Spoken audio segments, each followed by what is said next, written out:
There is no denying there's something special about this place. Every time you pull into the racetrack, you get that feeling. It's kind of like holy ground. It is a monument of American tradition, a shrine of speed. It's a big deal. It's a big race. It's a place where everybody wants to win. The magnitude of the structure is surpassed only by the racing inside. It's just so unpredictable. You do things those last 2 laps that you'd never do the rest of the race. Coming to the checkers! Oh, close, I don't know. Success can be had by anyone, having as much to do with one's position in the pack as it does with self-determination and a twist of fate. You get caught back in that 3 wide, 6 deep, you're just at the mercy of who goes, who's dragging the brake, and who doesn't. From the chaos, a winner will emerge, and through the tears and elation, we'll see why this isn't just another race. Anytime you win a Daytona, it's special. You're just overwhelmed with so many feelings and so many thoughts. You can't enjoy that moment enough. There is a buzz in Central Florida tonight. Daytona International Speedway hosting the Sprint Cup Series. NASCAR on TNT live at Daytona International Speedway with coverage of the Coke Zero 400, powered by Coca-Cola. And as you can see, plenty of sunshine draped over this 2.5-mile super speedway. 83 degrees right now. Going to drop down to the upper 70s as the evening continues. Partly cloudy skies. No rain in sight. And now our Coke Zero starting grid. Kyle Busch on the pole. His first pole at Daytona. Won this race 5 years ago. Alongside him, a 2-time 500 winner, Matt Kenseth, his teammate. Casey Kane on row 2 with Clint Bowyer. Martin Truex Jr. won a couple of weeks ago at Sonoma. 4th straight top 10 start for him. And his best finish here, a 6th. That's Paul Menard, who's in row 3. Row 4, Michael Waltrip, Jimmy Johnson, who won the Daytona 500. Greg Biffle with his teammate in row 9, Ricky Stenhouse Jr. Row 6 belongs to Danica Patrick and Carl Edwards. Edwards, a 2-time runner-up at Daytona. Row 7, the man who won this race a year ago, that would be Tony Stewart. In fact, he's gone to victory lane in the Midsummer Classic some 4 times. Let's hear from Smoke. Wally? Mr. Stewart, this is Wally D in the TNT booth. You got a copy? Yes, sir. All right, man, you have got an incredible record here at Daytona, and I know it probably would be really, really cool for you if you win another Daytona 400, you tie David Pearson's wins at 5. That's got to be a cool accomplishment for you. Yeah, it's just a pretty cool deal just to be mentioned with David Pearson. So, it'd be cool to win a 5th one here. And, we got our friends from Ducks Unlimited with us this weekend on the car, and Johnny Morrison Bass Pro Shops, and Mobil 1, and Coca-Cola, and everybody. So, excited about it for sure. I mean, it's a great opportunity to do something really cool here, and it's a place that we like. So, definitely looking forward to it tonight. I'm not going to ask the knucklehead question about what your plan is, because I know it's really hard to have a plan here at Daytona. But, once this race gets underway, what do you really try to accomplish? What are you going to be looking for? Because sometimes you'll ride in the back, and sometimes you'll try to stay out front. What's your thoughts tonight? Well, it's kind of like watching Peyton Manning when he played for the Colts all those years. You kind of call it audible every lap, and you kind of get a feel for what the race is doing. I mean, we'll go hard here at the beginning and see how the race settles in, and if guys get a little more anxious than I would like to be at the beginning, we get shuffled out, we may just hang out at the back for a while. And the big thing is we had a really good race car at the 500 here. Good race car in the 500 here and didn't make it to the end. So, the biggest thing is getting ourselves in a position to do something at the end of the race. It doesn't pay anything till lap 160, so we got to race the race. Tony, thanks for talking to us, and good luck tonight. All right, buddy. Thank you. And now a word from our pit reporters. Before we go green, we start with Ralph Shaheen. The aisle through the pit area here is very narrow and packed full of fans at Daytona. It's going to be tough for the guys carrying gas cans and tires tonight. Dale Earnhardt Jr. pitted all the way down near turn number 1. Just reporting on the radio right now, the right front wheel feels a little weird to him on the pace laps. We'll keep an eye on that, Chris Neville. Well, 6-time Daytona winner Jeff Gordon has moved up 4 positions in the last 2 weeks in the championship. He's pretty confident the team is going to make the chase, even with the inconsistency they've had this season. Tonight, though, the plan, a top 10. He says it is more important, a top 10 in the championship tonight, than going after the win. Too many risks and going after that win tonight. Matt? Chris Adam documented earlier in the show just the frustrations that Kevin Harvick had experienced at both Daytona and Talladega in 2013. In fact, those two wrecks he's combined for just 7 points. The game plan tonight, they brought back their Sprint Unlimited winner. The car has more drag, should be better on a hot, slicker racetrack. But the biggest thing, Larry Mack, that Gil Martin thinks, he's going to take tires every stop until the end when they expect maybe just fuel only. These Goodyears wearing so well. Well, Matt, Jimmy Finning has 3 wins here at Daytona, including a win in 1987, the July race with Bobby Allison. Now, his driver, Carl Edwards, has never won a carburetor restrictor plate race in Sprint Cup. Now, Marty, what is Jimmy thinking maybe to get Carl that first win and his 4th win here at Daytona? Kind of hard to believe, Larry Mack, that Carl Edwards does not have a plate win, isn't it? But, Jimmy, any magic you can provide to get Carl that first plate win tonight? Well, I don't know. It's a big team effort here. You know, I got to thank Robert Yates, Doug Yates, and everybody for the motors. Hopefully, we always provide good cars for our drivers, and hopefully got a good one for Carl. It's going to be fun to watch Carl Edwards. He starts 12th tonight, Adam. Thank you, Marty. We are closing on 8 o'clock in the East. About time to go green at Daytona. We look at the race analysis for tonight's Coke Zero 400. 400 miles, 160 laps. Pit road speed, 55 miles per hour, and that's a big deal because it's so challenging under green to get woe down and meet the pit road speed, and the pit window somewhere between 40 and 45 laps. Fans were tailgating here this morning before 8 a.m. Always a lot of anticipation when you get ready to go green at this place. 18th race of the year, but a little extra juice for this one because at the end of the night, the man that gets the trophy can say, I have a win at Daytona International Speedway. Front row, teammates from Joe Gibbs Racing, Kyle Busch and Matt Kenseth, great here in the 500. Right behind him, Clint Boyer and Casey Kane. Kane looking for his first ever Sprint Cup win at a restrictor plate track. Truex, Menard on row 3. Michael Waltrip, top 5 at Talladega on row 4. We're set to go green at the World Center of Racing.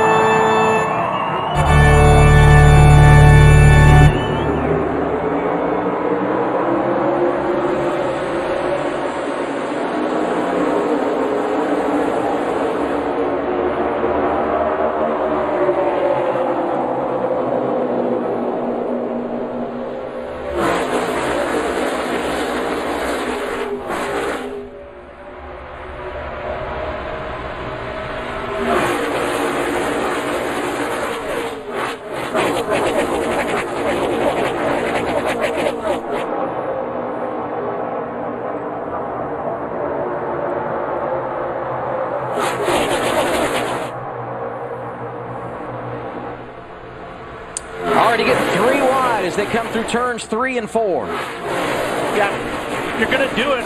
Do it now. This is the best the cars are going to be on tires and everything like that. You saw Carl Edwards, one of the first guys who went through white. See Jimmy Johnson in there right now. But Matt Kenseth led the opening lap. But he's pretty even right now as far as lane choice. That's Casey Kane making that outside lane work, trying to steal the race lead away. Paul Menard behind him. Bottom of the racetrack, Martin Truex Jr. pushing Kyle Busch out front. This already has a very different look than the Daytona 500. These guys had their hands full down here in February, but they have gotten these cars a long way since February. Yeah, a long way. These cars are a lot more stable. We saw it in practice. These guys only wanted to go out and run in packs of 6 or 7 in practice down here for this race. They were already out in the bigger packs, even though they only run in that one practice, but really a lot more stable than what they were, and I think that gives these guys a lot more confidence to go out and run 3 wide this early. Jeff Gordon pointed something out in practice the other day. Cars handling great, and you can see it here.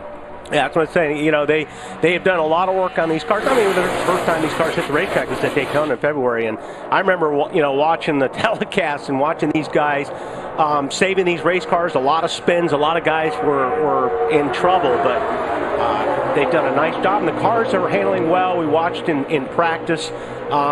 You watch the telemetry. If you can stay on the gas and it's 100% most of the time during a run, then your car is handling very well. Top 5 last time around, all Toyotas. Kyle Busch leads as we complete lap 3. Ralph? Just before we went green, Juan Pablo Montoya rolled up and took a look at that right front tire for Dale Earnhardt Jr. Said it looked like it was completely full of air. To him, didn't see any problems. Jr. has been silent about it on the radio since we've gone to green.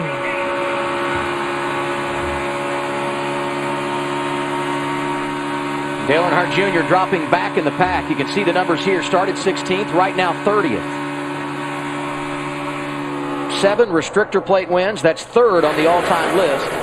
But he hasn't got a points-paying victory in a Sprint Cup race of this variety since 2004. We watch the telemetry here, and really the green where it says throttle, that really tells the story about how a car's handling here at Daytona. That thing stays green all the time, and you don't see the red come underneath the throttle where it says brake.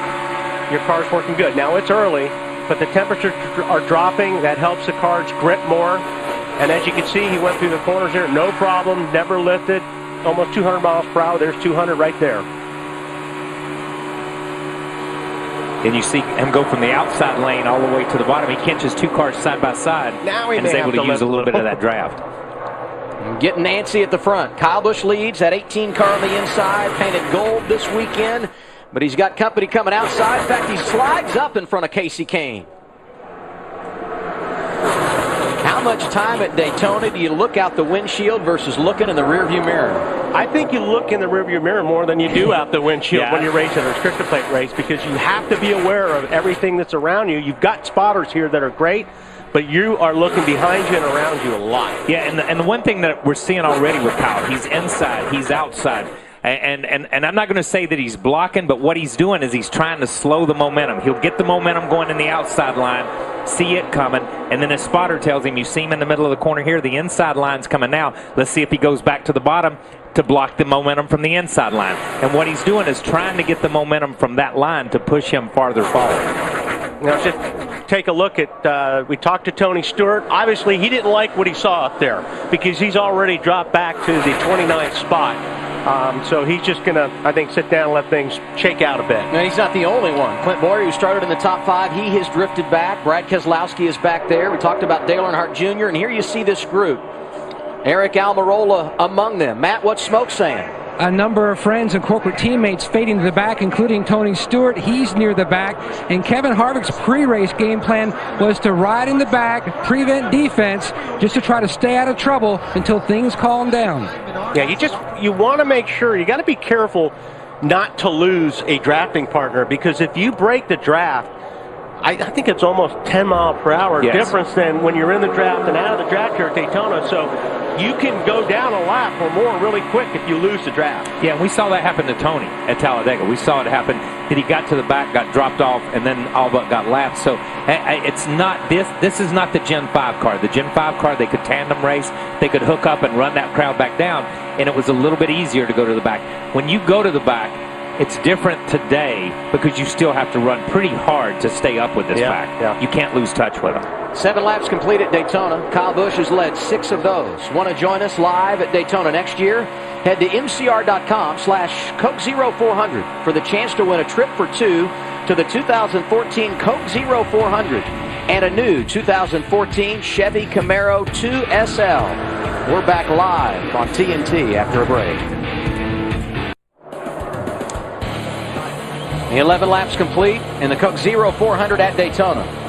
Kyle Busch continues to lead. First 8 cars or so, single file, as they make their way across the banking in turns 3 and 4. That's Denny Hamlin, first car hung out down in that bottom lane.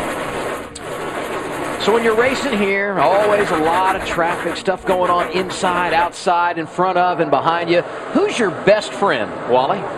Well, your spotter is a pretty good friend up there because he is definitely your second set of eyes, which you need in a place like this. I mean, I think you really, and there's a great shot from a spotter right there. Now, that's Jason Hedleski, who's wearing our spotter cam tonight, and boy, you can see the perspective these guys have up on the roof on the main straightaway.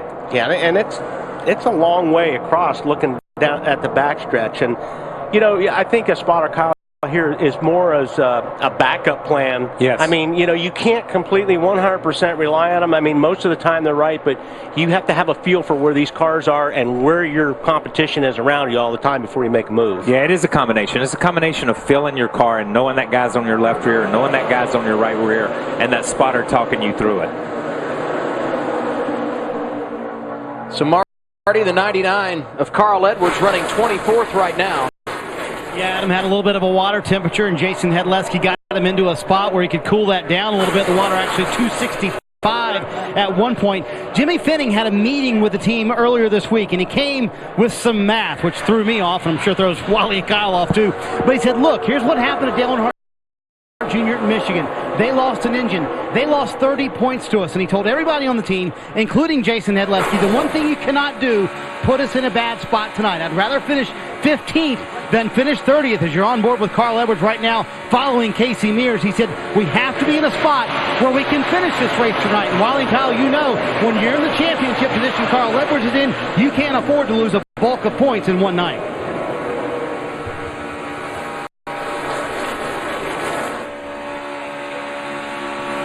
Okay, I was watching during the commercial, I was watching his eyes, and I was curious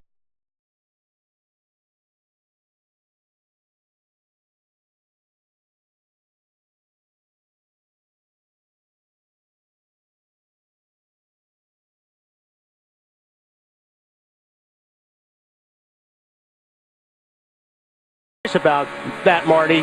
I thought, yeah, maybe he's got something going on, because he was looking at the dash more than normal when you run around this place. Most of the time you're looking out the windshield and in the mirror as you follow his eyes, but he was looking down at his dash. He was obviously checking that water temperature gauge about 10 times a lap. And overheating here, not uncommon, because you get so tight in the draft, nowhere to catch air from. Well, and it's not uncommon, and they've gone through so many iterations of what the grill opening should be and shouldn't be, and can we bump draft and can we not bump draft. And I think we saw it a lot in that first practice on Thursday. Guys working on their temperatures, whether it be the rear end temperature, when Tony Stewart had some issues and had to practice the second practice, and whether we talk about the water temperature. But once you run it in a pack, and you know you're going to run in a pack, you've got to have that temperature where it runs cold by itself, but it runs just right when you're tucked up under somebody. Larry, we talked about some drivers that dropped to the back to ride early in this event. How about Trevor Bayne, Juan Pablo Montoya, both in the top 10 right now? Well, we have 145 laps to go, Adam, when we talk about risk versus reward, and you think about the different agendas. When I look at Trevor Bayne in that 21 car, remember, won the 2011 Daytona 500. He's all about winning races. He runs a limited schedule. Now, look at Juan Pablo Montoya in the 42, qualified 14th up there in 8th right now. He's 23rd in points, 34 points out of the top 20.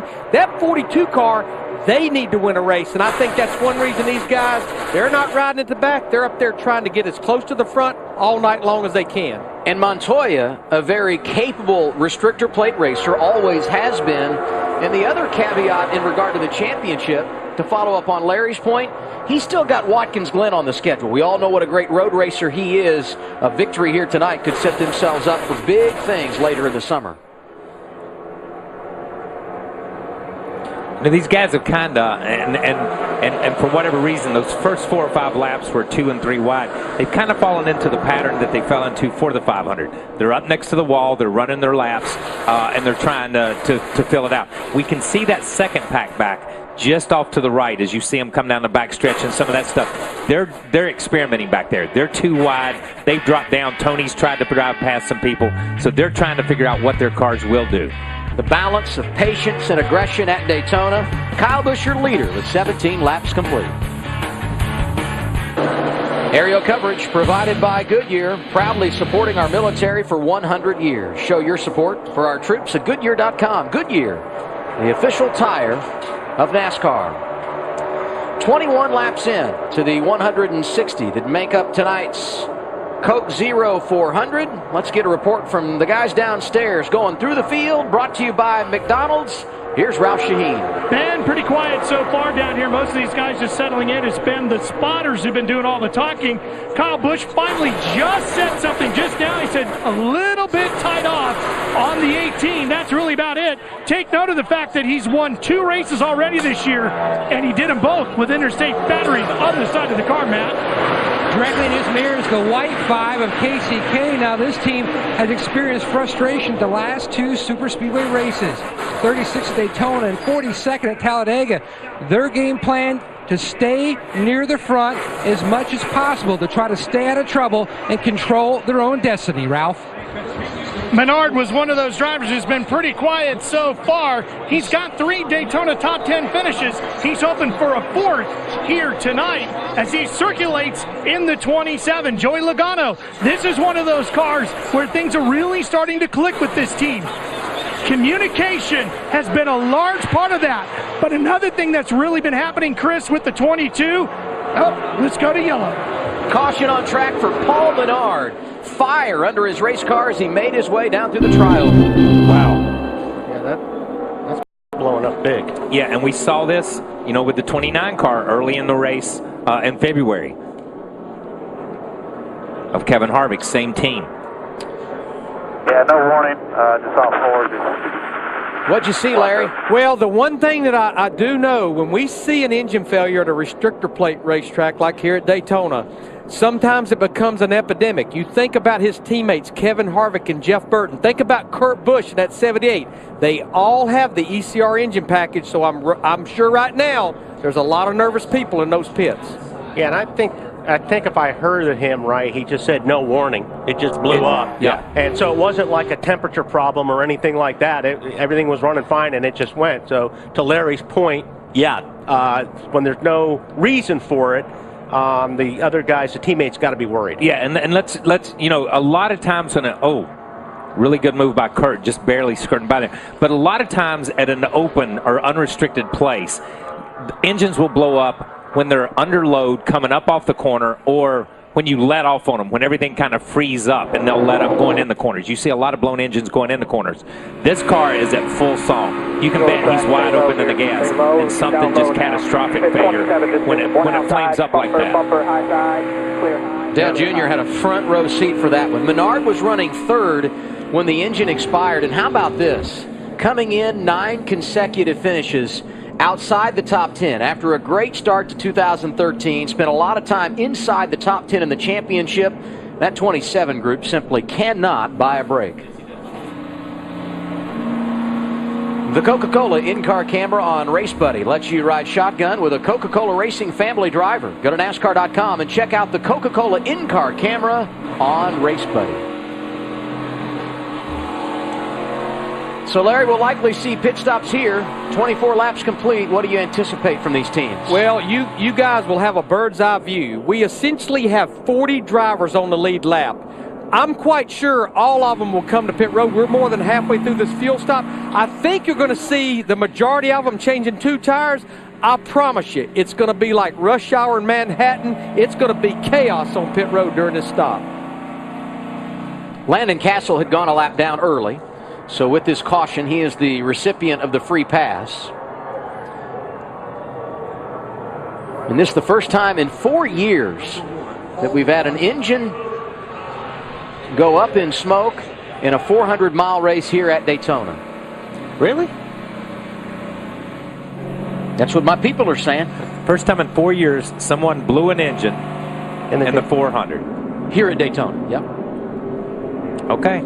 Kyle Busch, the race leader. I believe him. He's led 23. Bert and Ernie never let us down. I was going to say, if it came from his people, who I know your people are, I'm going to believe they're the them best. more than you. And my people are not Wally and Kyle, just to clarify. Kyle Busch leading him down pit road. Marty, lead us off. Jimmie Johnson will pit from 8th, Adam. He said the water, when we are in traffic, shoots up way quick. We have to watch that car a little bit too tight. It'll be a track bar adjustment. They said be on your toes on the way out. Chris? Kurt Busch started 22nd, moving up to 5th. Track bar wedge adjustment on that right rear corner. Car a little loose. No tires, just fuel. Matt? Right side tires for Casey Kane. They worked with their neighbor, the 29 of Harvick, finding out when they were going to pit route. 2 tires of fuel for Kyle Busch. Air pressure adjustment, the only change that picks that tight off on the 18. He's away. Various strategies along the pit lane. Larry McReynolds said that's what would happen. Kyle Busch goes with 2 tires and wins the battle off the pit lane. Matt Kenseth jumps a couple of spots. And how about Kurt Busch? Fuel only. He lost 5 positions on pit road. Paul Menard has us under caution for the first time tonight at Daytona. First caution of the night in the Coke Zero 400 at Daytona. Paul Menard lost his engine. He has gone to the Sprint Cup Series garage. We had pit stops under the yellow and a tough break for Denny Hamlin. Yeah, Denny Hamlin, I'm sure he's wanting to start a race at some point in time and get through the first few laps without an incident. Look at the 78 car, but look at the 11. He starts to pull out of his pits, but he's blocked in by the 51 of A.J. Allmendinger. At this point in time, they just give up on keeping their position. They back up. He puts it in reverse. They back up into their pit box. They go ahead and finish the stop. They change 4 tires. For a lot of the front runners who just changed right side tires, they go ahead and change 4, make sure it's full of fuel. Then he came in running 14th. He goes out running 30 or 39th, I guess, right along in there. So huge. It's not a mistake on Denny's part. It's just like Larry said. A lot of traffic on pit road. Let's hear from Paul Menard, Marty. Out of the car, and I think very surprised by what happened. Did the water temp get too high, or what would have caused that, Paul? Absolutely no warning. Water was 225, and we're just kind of just riding there. Car was really good, handled great. Kind of biding our time for the first pit stop. Came off turn 4, and something just let go, and it wasn't smoking. It broke, and I could hear it, and then felt the heat come up. I didn't know that if I was on fire or not, but there you go. Yeah, I mean, it was on fire for sure, but I couldn't feel it right away. Kurt Bell took us out there. Yeah, just unfortunate. We needed a good run, and had a really good car today. Good Remenard Chevy. And I did talk to Danny Lawrence, who's the head engine builder for Richard Childress Racing. I said, are you concerned now about the company as a whole with all the engines like Larry Mack mentioned? He said, I have no idea what happened, but I'm not concerned. This should be an isolated incident, but again, this shouldn't have happened in the first place. Adam. Thank you, Marty. We'll continue to keep an eye on his teammates as the evening goes on. Let's check out our nationwide caution count. Most cautions in the 400-miler, 12. Fewest, 2 on 10 different occasions. An average number of cautions in this race, 7. It's over the last 10 years.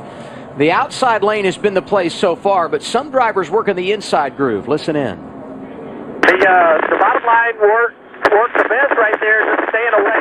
Yeah, 10-4, I told Chad on the other radio that. You might want to relay it to TJ, but... Yeah, I was watching some of the lap times during that, and when those guys were down on that bottom line, they were a little bit faster than the top line, almost by 2 miles per hour a couple laps. Cleaned up the situation with Paul Menard. Going to go back green as we are.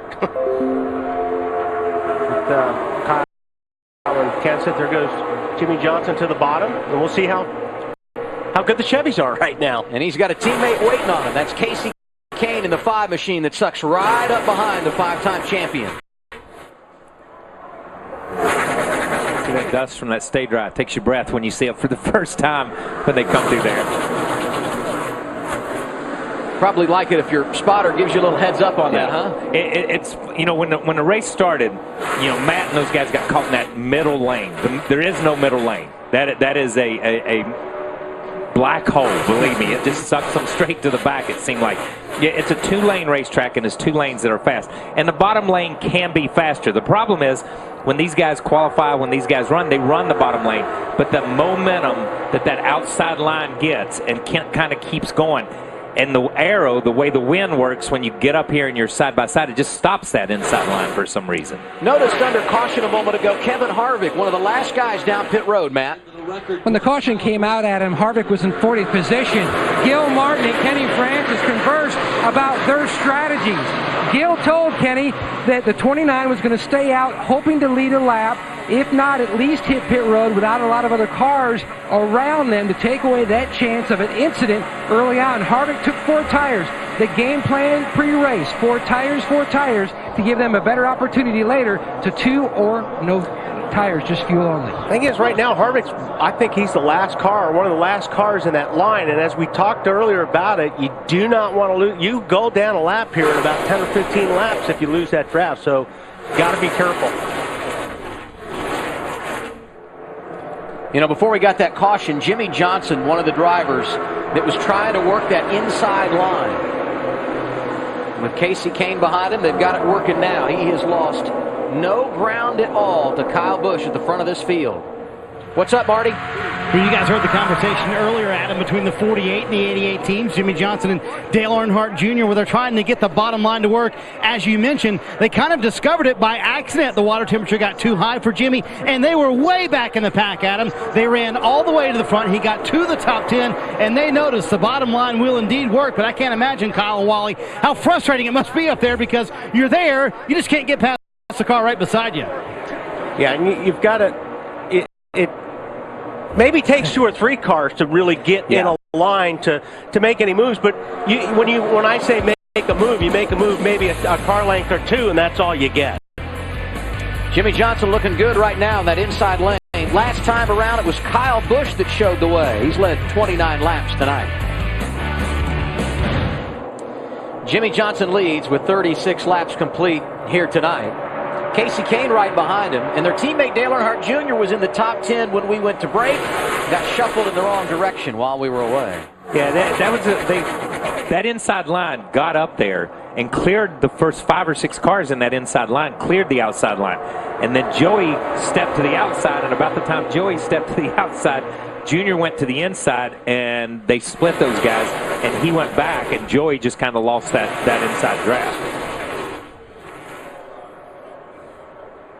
Trevor Bayne has done a nice job hanging in the top 10 tonight, Chris. Yeah, he has. You guys have been talking about that inside line working. Trevor Bayne has been making the inside and the middle lane working. He dropped outside the top 10 after that last pit stop and worked his way back up to the top 5 right now. You know, a lot of teams didn't even participate in the second practice on Thursday, but Trevor Bayne and the Wood brothers, they went all the way till the end of that practice, really trying to make that car comfortable, and obviously it's worked.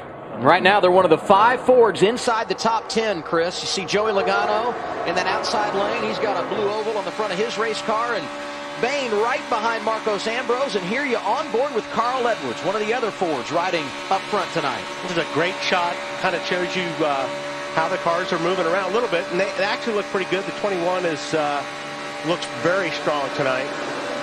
What do you see, Larry? Well, I've been watching this Ford camp, and if you go back to last year at the 2 Daytona races and the 2 Talladega races, if you were going to sit on the pole or win the race, you were going to have to beat a Ford driver. I think when we got here for Speed Weeks in February, the Fords got caught off guard. They did not have speed. They've done a lot of work. If you look at Talladega, the top 3, they were all Fords, and I'm seeing a lot of strength out of the Ford camp because, as you mentioned, 4 or 5 up there in the top 10 right now. What's NASCAR driver Greg Biffle's favorite ride? Watch Behind the Mic. Powered by Ford at BleacherReport.com/Behind the Mic to find out. Biffle won this race 10 years ago. First career victory for the driver out of the Ford camp. It's good to see that bottom line working. We don't see that. It doesn't seem like it. It's always been like a Talladega in places. That top line seems to be the real strong line, but it's good to see that bottom line working. Yeah, it's good to see the bottom line working because as it does, you see people continue to try to make that top line work. So we get a lot of side-by-side racing, and guys aren't just getting away from each other. We see these guys back here farther in the pack. They're 3 wide. But Wally and Kyle, I think it took Jimmy Johnson in that 48 to move to the bottom right before that caution to kind of show some other drivers we can make this bottom groove work. Yeah, it'll be interesting later in the race to see which lane they choose. And we see it down here. It's been this way for years. For a while, the racing will be on the bottom, then it'll move to the top. In recent years, it's been on the top of the racetrack. Is this a sign that at this racetrack, it's coming back to the bottom? I think Jimmy just has his car really working well. I think one thing that will tell you is if we get a caution where the leader wants to restart. Good point. That's going to be what that's going to be the telltale. Kasey Kahne contently riding in second right now, Matt. During that first run, Adam, he felt more comfortable running up top, and he was hoping via the spotters. Kevin Hamlin talked to his teammate Earl Barbin, Jimmy Johnson's spotter, about maybe moving to the high side. They preferred staying at the bottom, but Kenny Francis told Kasey, looking at the lap times, I feel like things have changed a little bit, and we've got great lap times on the bottom. Let's just ride there. Jimmy Johnson quite comfortable out front. That's where he was when the Daytona 500 wrapped up here some 5 months ago. He's now led 10 laps, 41 complete at the World Center of Racing. 45 laps complete. in the Coke Zero 400 powered by Coca-Cola. We're live at Daytona International Speedway. Jimmy Johnson, the race leader. Casey Kane right behind him. Greg Biffle, Marcos Ambrose, and Denny Hamlin, who was 39th after those pit stops 20 laps ago, is rallied back inside the top 5. Now, other end of the spectrum, you've got Kevin Harvick. He's 41st right now. Matt, what are they thinking in the 29 camp at this stage? Adam, his lap times were mirroring that of leader Jimmy Johnson, but Wally, you touched on it perfectly. Kevin Harvick came on the radio and told Gil Martin, we may be in trouble here. I'm losing the front pack. And he has since closed up a little bit, but they told Harvick that if you get in trouble, we'll send Burton to the back to help pull you back into the pack. Yeah, Matt, that's, and that's one thing. When you're the very last car in line and you don't have anybody helping you, that's when you start to lose, the draft. But as you can see, he pulled up a little bit, and we gotta come up with a name this thing. Barrel Cam, Horizon Cam, Chili Cam, what? Make me drunk cam. It's gonna, what do you want to call it? I don't know. It's a cool cam. It is a cool camera. But here's the thing: is you can send somebody to the back to help somebody, but this is not bump drafting. You don't pick up 4 miles an hour on the leader. You just maintain and run the same speed as the leader, and you don't get caught up. The racing at Daytona and Talladega is different now when you drop to the back, and we've seen guys get dropped from the pack and all but get lapped. Now you see he's behind David Gillen right now in the 38 car, and you can see that Harvick keeps pulling up to him, and that's, I think, what's saving him right now. His car's a little, it's better enough to where he's getting some draft, and he can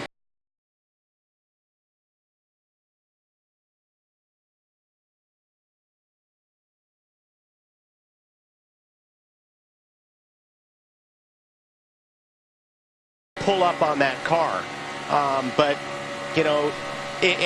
But this group in front of them is starting to stretch out from the main pack too. So you do not want to lose ground on the fast pack, the lead pack. Yeah, if you see the packet that he's racing with, that he's at the tail end, there's 4 or 5 car lengths between each one of those cars. If we go back to Jimmy Johnson and those guys at the front, you couldn't put a Prius between those cars. They're that close together. Yeah. They're really close in that front pack. So as those guys get spread out, and it's lap after lap, and it's 15 foot this lap, 15 foot the next lap, and the next thing you know. And the thing is, if this thing goes green, yes, which it probably won't, but if it does go green, that's where you get hammered the most, is when you come down pit lane and you leave after your pit stop, and then there's nobody around to draft. Nobody. If you get a caution, do you change your philosophy and not hang back there? Yes, Yeah. you're nervous right now. I'm telling you, they've got to be sweating a little bit at this point.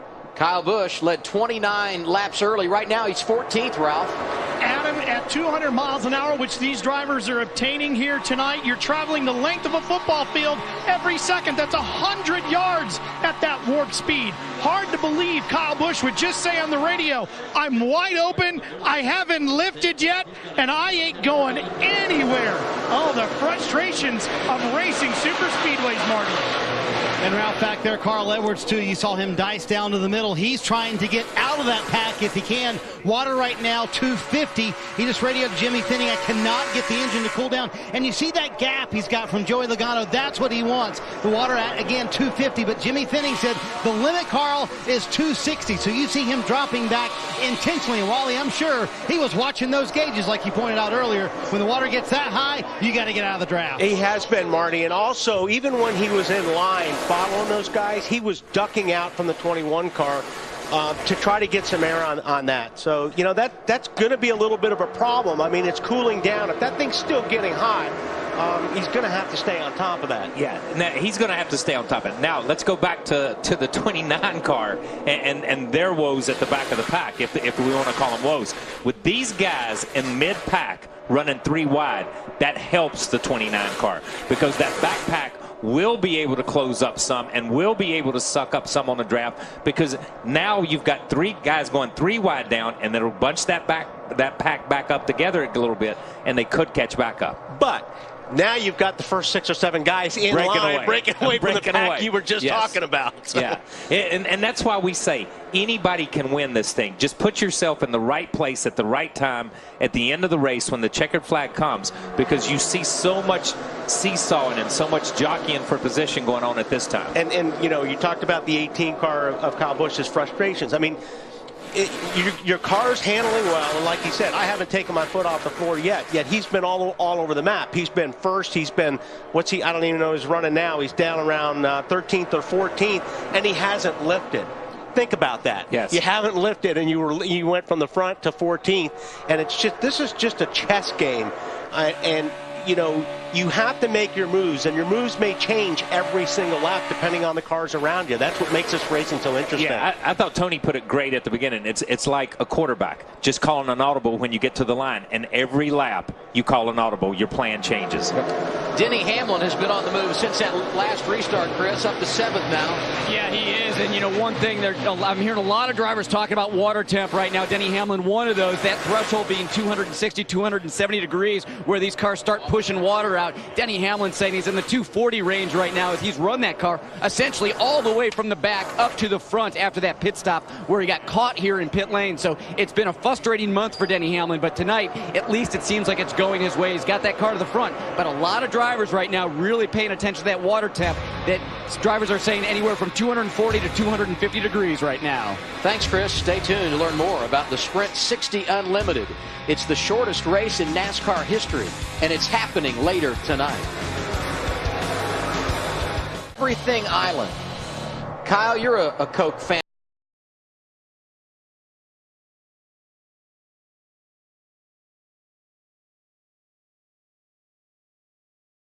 Family driver. Did you get invited to the island this weekend? I got voted off the island.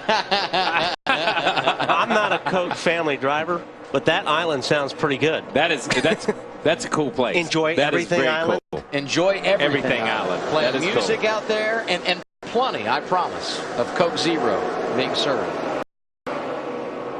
57 laps in to the 160 lapper here at Daytona tonight. Jimmy Johnson leading.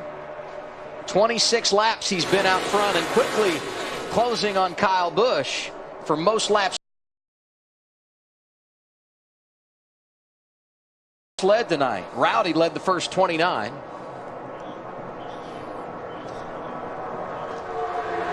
Jamie McMurray last week a runner-up at Kentucky. I guess he's not satisfied, Chris. No, he's not. I talked to him earlier this week, and I asked him, how many more laps did you need to chase down Matt Kenseth? He said, I think I could have done it in about 5 laps. The car was so good. Tonight, he started 27th up to 3rd right now. So, again, a really strong car for Jamie McMurray. Only thing he said is that car just a little bit tight. Jamie won the Daytona 500 here in 2010 and won this race in 07. Yeah, Jamie's one of those guys you never count out at Daytona. He or a restrictor plate race. He runs good on these racetracks. He's one of those guys that gets it. A lot of conversation tonight, Larry, about the temperatures running hot. What can you share with us? Well, crew chiefs at a place like Daytona get very aggressive with tape on the front end because any tape you put right here, it helps the aerodynamics. It helps front downforce and helps the drag. NASCAR mandates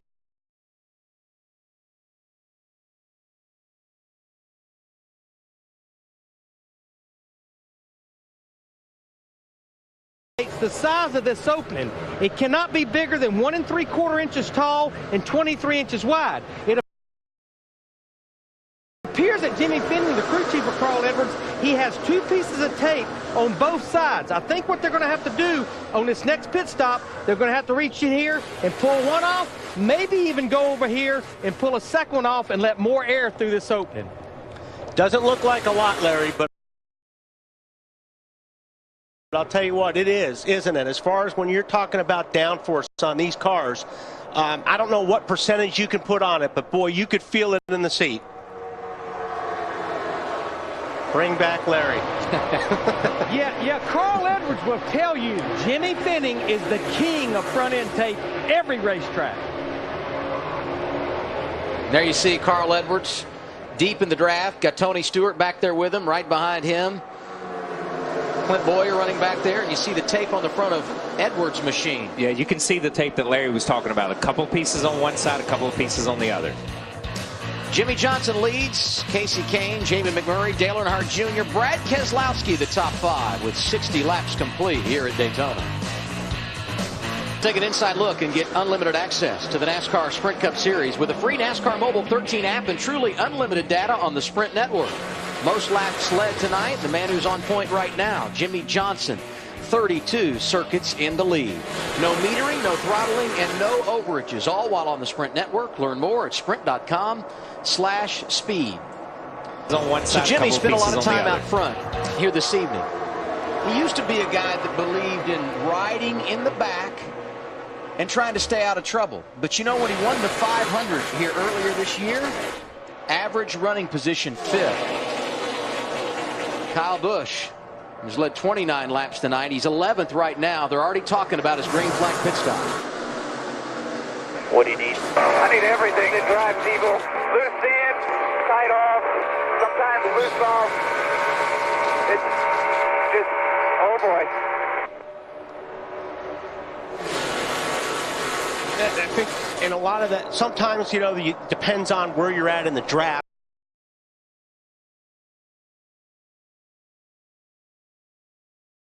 The car may do one thing the same for 5, 6, 7 laps in a row, and then all of a sudden it does the complete opposite. And a lot of it has to do with where you are in the draft.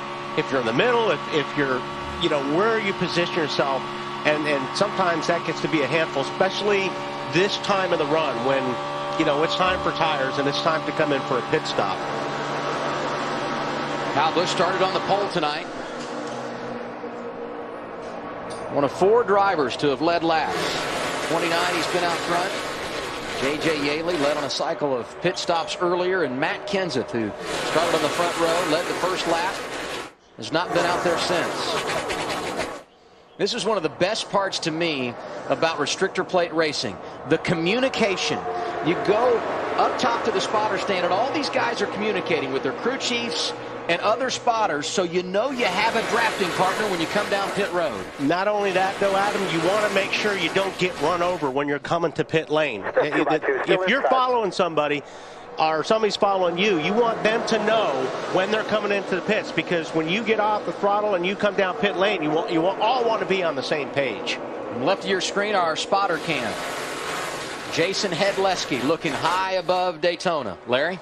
Yeah, every time we get to our first green flag pit stop at a place like Daytona or Talladega, it's exciting because they're out there running almost 200 miles per hour, and then they're trying to get down to 55 miles per hour. You need a partner on the racetrack, but you need those partners to come to pit road. But I think the whole secret is making sure that you don't slide those tires, especially coming in if your crew chief has decided maybe I just want to change 2 tires on this stop. But another thing you've noticed, Larry, they've all moved to the bottom of the racetrack. And there's Truex right there in that 56. You saw him sliding those left side tires coming in. They're still smoking. Wow. First set of drivers on the pit lane. Green flag pit stop's underway, Marty. Martin Truex Jr. sliding to a stop. He has said nothing on the radio except, guys, don't all talk at the same time. Very happy with the chassis. A little slow in the right front there. 4 tires, Ralph. Dale Earnhardt Jr. pits. Kyle Busch pits just in front of him. They go to the right side of the 88 car. He will take 2 tires. Now they come to the left. They're going to take 4 there as well. Kyle Busch is going to take 4. He also made a chassis adjustment. Fuel's onto the 88 is away. Kyle Busch also pulling out of his pit stall. First drivers coming down at lap 68. These are routine stops under green at Daytona. And a whole host of drivers now slowing down, coming through the tri-oval, making scheduled green flag pit stops. Jimmie Johnson, the race leader, continues on track. Let's go to Chris. Jamie McMurray saying this car a little bit tight early in the run, a little bit loose late in the run. Going to make an air pressure adjustment to the right rear. Matt Kenseth also coming into pit lane, going to make an air pressure adjustment on that car, saying a little too free down in turn 1 and 2. And now we get a caution. And we understand it's for Joey Logano. Sparks flying below the Shell Pennzoil Ford. We're rolling. Do you want to come to pit road or garage? I can't tell. Come to the pit. We're all here. Okay. Come on to the pit. 11 consecutive finishes. It broke the rotor off it. To the garage. To the garage. Wow. You see the pieces coming off the car as he comes around. Pieces of tire, pieces from underneath it. Yeah, pieces of the rotor. If that's the rotor, you do not want to hit one of those things. Just. Here's a replay of what happened to Joey Logano. It looks like tire went down or something, because he shot up the racetrack like a tire went down or something broke. Yeah, that thing turned hard right. You watch him right there. Yeah, if when a car just shoots up the racetrack like that, obviously something. Easy. Keep coming here. Keep coming. And that's a lot of times that's what happens right before you're going to make your pit stop. 11th or better in the last 6 races. Joey had jumped to 10th in the championship entering tonight's race, and as you can see, that lonely drive into the Sprint Cup garage.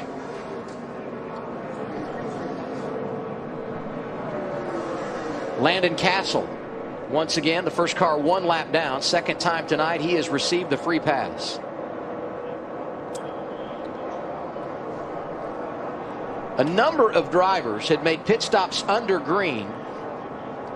The top 21 had not made a pit stop, Larry. Yeah, what I'm seeing, though, and this is part of making a green flag pit stop at a 2.5-mile racetrack, and depending on where the leader's at when the caution comes out, but it appears to me, looking at my scoring monitor, all the drivers that made green flag stops, they've stayed on the lead lap. So it appears to me Denny Hamlin will be leading this race after all of our leaders like Jimmie Johnson makes this pit stop.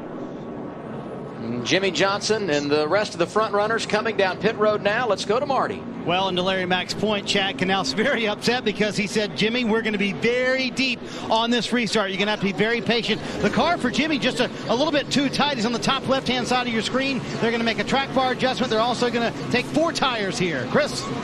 Kurt Busch been running the top 10 all night. Going to do two tires right now. Going to do 4 tires on this stop. His big question over this last run twice. What happened to the 27th engine, Matt?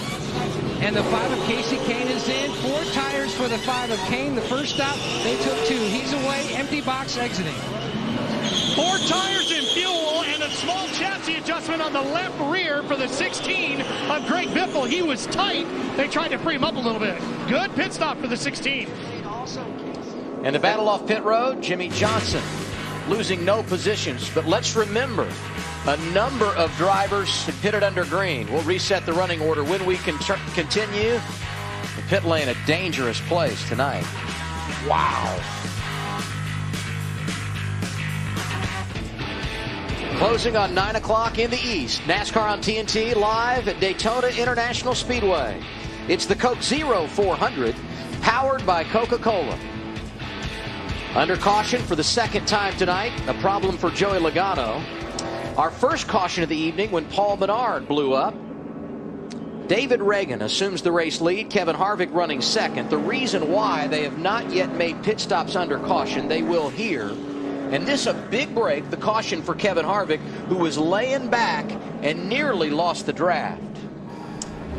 Now a replay of what happened on the Carl Edwards stop a moment ago. We showed it to you going to break. Colin Pawsey right here. Yeah, he just front carrier. Clean in the grill, but boy, to a driver, and he get his foot caught underneath that splitter. Yeah. And, you know, for a driver, normally when the jack is dropped, that's his signal to go. So, you know, Carl Edwards did what he's supposed to do, but he just didn't quite get out of the way quick enough. Hard to believe, but he limped away and is doing just fine now, Marty. Yeah, he limped away and he just did that pit stop again, Adam. And actually what happened is his left shoe got caught underneath the splitter of the car and actually had the left shoe. The shoe actually came apart. Look, the shoe came apart, and that saved him right there. The shoe came apart. He was able to walk away just fine. And you know what they were doing? He was pulling that tape we've been talking about for 10 minutes off of the grill, trying to get Carl Edwards' car a little bit cooler, but thank goodness to the shoe, everything was all good. Yeah, that was ugly looking because he got it hung under the splitter.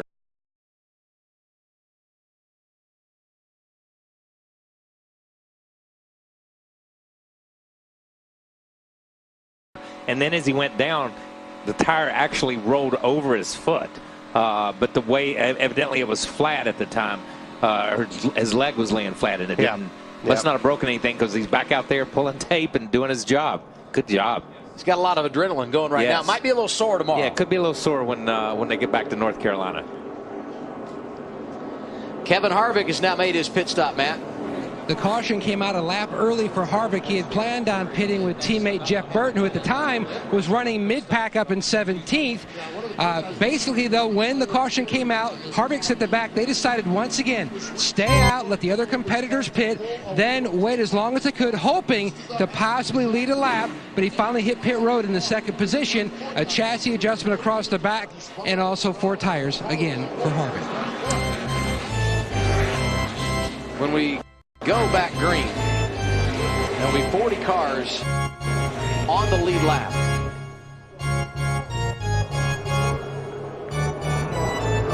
Denny Hamlin, the race leader. Jamie McMurray second. Matt Kenseth, Juan Pablo Montoya, the top 4.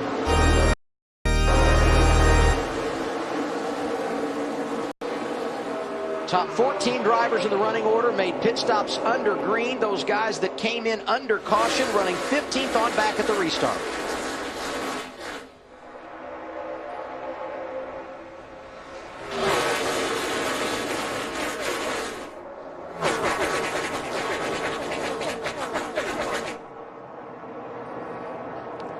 Kind of noticed they're a little bit tighter together that time. Yes. Trying to avoid that three wide racing.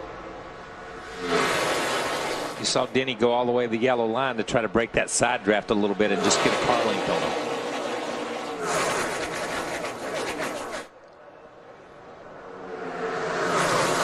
It's Hamlin down the inside, Jamie McMurray in that outside lane. Teammates working together at the front. Joe Gibbs train on the bottom, outside. Earnhardt Ganassi teammates, McMurray with Montoya right behind him. Danica Patrick up in the mix now. First woman to lead laps under green in a Sprint Cup race here in the Daytona 500. And how about, is that Michael Waltrip a little slow in the middle lane? Kurt Busch driving to the outside of him.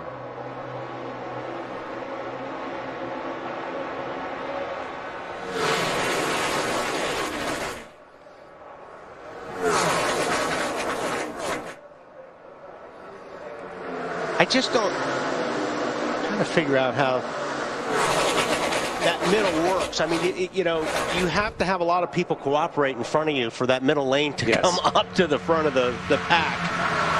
And the thing, you see Kyle Busch on the outside there, he in the 55 car, they're almost trying to make it 3 wide. They're trying to drive up there and make that outside line be that middle line to keep them forced down next to Denny Hamlin and Matt Kenseth there. Got Hendrick teammates running the middle. Dale Jr., Johnson behind him. Third in line, Jeff Gordon, who's won here 6 times. Reason for the second caution of the night, Joey Logano, who's in the garage, Marty. And Adam, we saw his car take a very hard right. Was it a mechanical problem or was it a tire issue, Joey? We had a tire failure there, right front.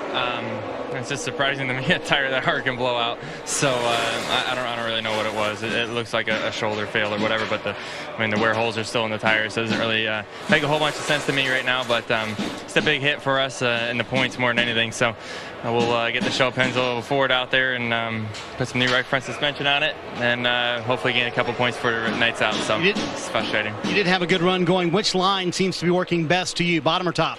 Well, I was surprised the last run, we were running the bottom mostly, and the bottom seemed to be the dominant lane. And it seems like wherever the leader goes, at the bottom, it did seem like when the guys are running the bottom, the top lane can kind of form a little bit, but when you're running the top, there's no bottom lane at all. So it's just different. Everyone was just kind of feeling it out and seeing where the race was going, and no one was pushing too hard yet, and unfortunately for us, the right front blew out when we smacked the fence. As he mentioned, Adam, for championship points for these guys, it's going to be a big hit. They just got back into the top 10 this week. As they run, Marty, he's 14th in the championship. Denny Hamlin, the race leader, a couple of laps away from halfway here at the World Center of Racing.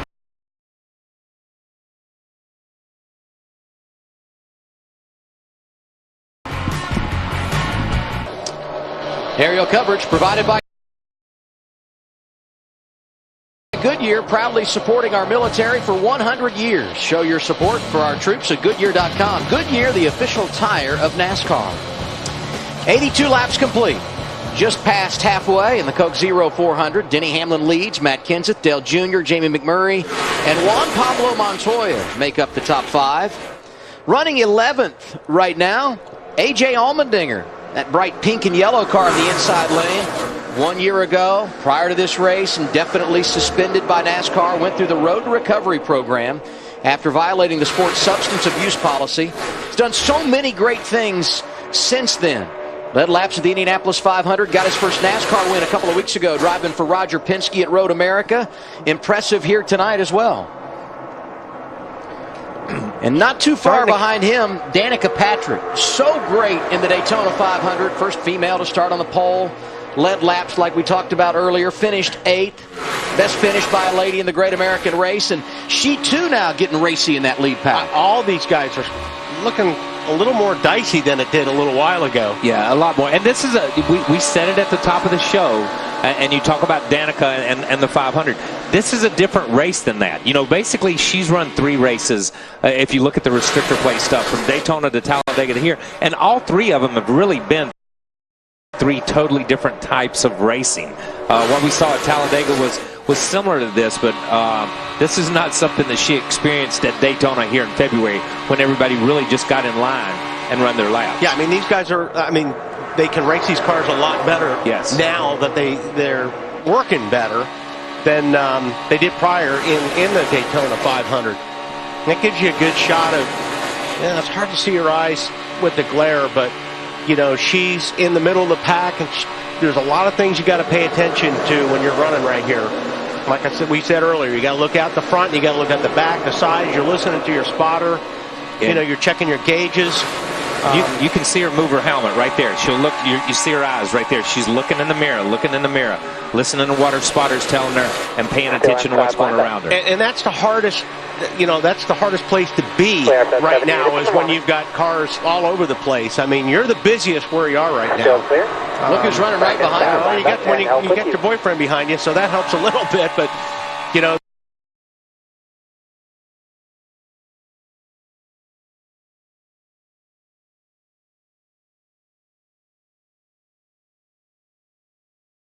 It doesn't take long for that to switch up. Ricky Stenhouse Jr. also trying to win Rookie of the Year honors this season.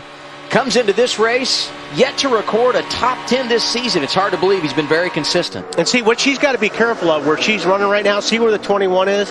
You know, she wants to stay in the pack, but she also wants to make sure that somebody doesn't get to her right and put her in the middle. Because if she gets in the middle, then she's going to drop back. How about Stenhouse, Marty? It's all a learning process, Adam. It's funny, I was talking to Ricky Stenhouse Jr. yesterday, and he said, you know, honestly, Daytona 500 in Talladega was the first time I ever really drafted, because when I ran a Nationwide, we ran that tandem drafting. He said it was a whole new experience for me, completely different. And Wally and Kyle, is managing your race, isn't it? Knowing what line to be in at what time. That's really key in plate racing, isn't it? But you also got to be really defensive when you're back there where these guys are running right now. Because like I said, you keep seeing the 21 try to ditch out to the right-hand side.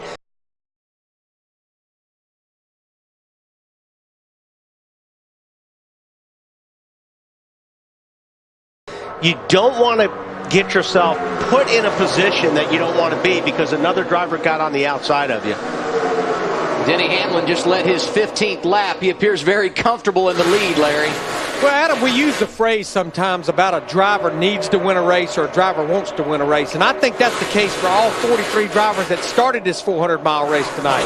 But when I look at Denny Hamlin in an 11 car, remember, was out for 4 races with an injury from the Auto Club Speedway wreck that he had with Joey Logano. This is Denny's 8th season to be in Sprint Cup, full-time season.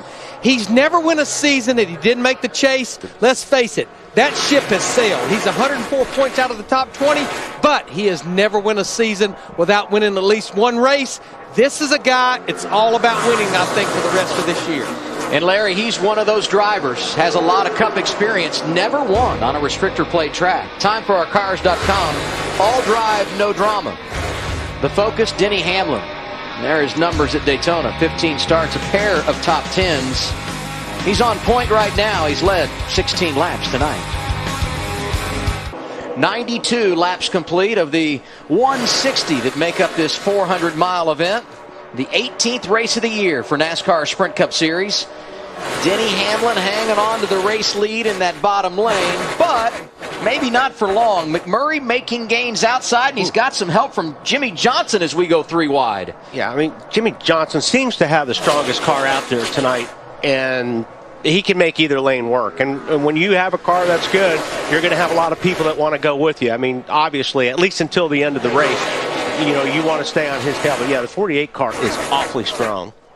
All 4 Hendrick cars inside the top 10 right now. We talk about Johnson. Jeff Gordon enjoying a great night. The 4-time champion as they run has jumped into the top 10 in the championship chase. There you see Kane, who started up front, is 7th, and Dale Earnhardt Jr. 10th right now in the running order.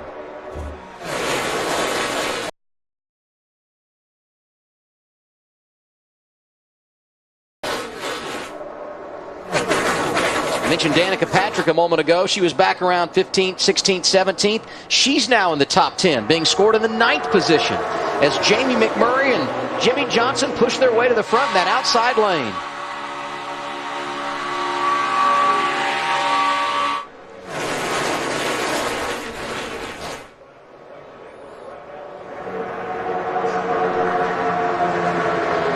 There's a lot there. 42. Oh, man, I'll tell you what. I don't think he got into Matt, but boy, Matt sure got loose there. And when you make that kind of move at the tri-oval, you get loose. You lose the air on the rear of the car, so that did a good job there. Was that orchestrated for Matt Kyle to pick up Kyle? I think the 42 looks like he doesn't know where he wants to go right now. He's been inside out.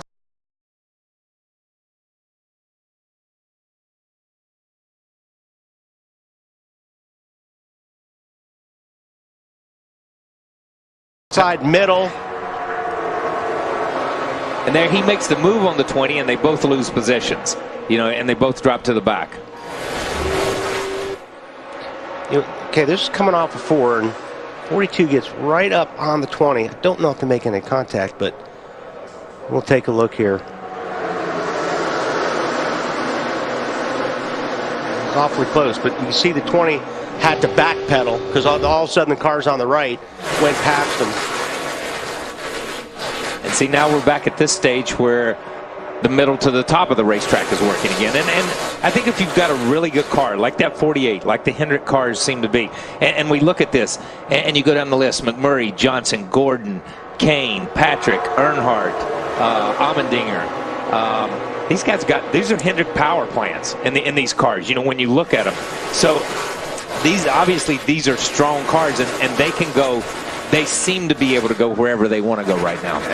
I'm also curious to see, I think it's been about 25 laps since we've made a pit stop, if maybe these cars start going to the high side because the tires are being worn off a little bit. Yeah, they've ventured away from that 3 wide and right on each other's corner panels and stuff. They've just gone back to letting the car go where they want to go.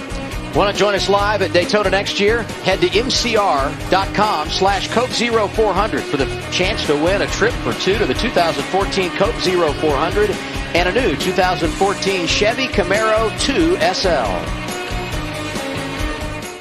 Under caution for the 3rd time tonight. Montoya involved.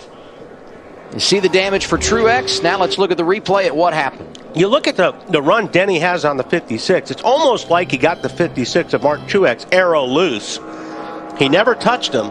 But sometimes when you have such a run on a guy in the corner like that, you can get somebody that loose. But I'm just, that's what it looked like. I don't know if the 56 just broke loose or. Yeah, because you see the 56 almost start to get sideways before they ever touch. Before they ever touch from that angle, it looks like. But what? Wow, the 18 is right there. Watch from the 18 car. Let's see. I think what he got kind of a run the damage. 11 has. I think Kyle Busch got a little damage on that right front headlight.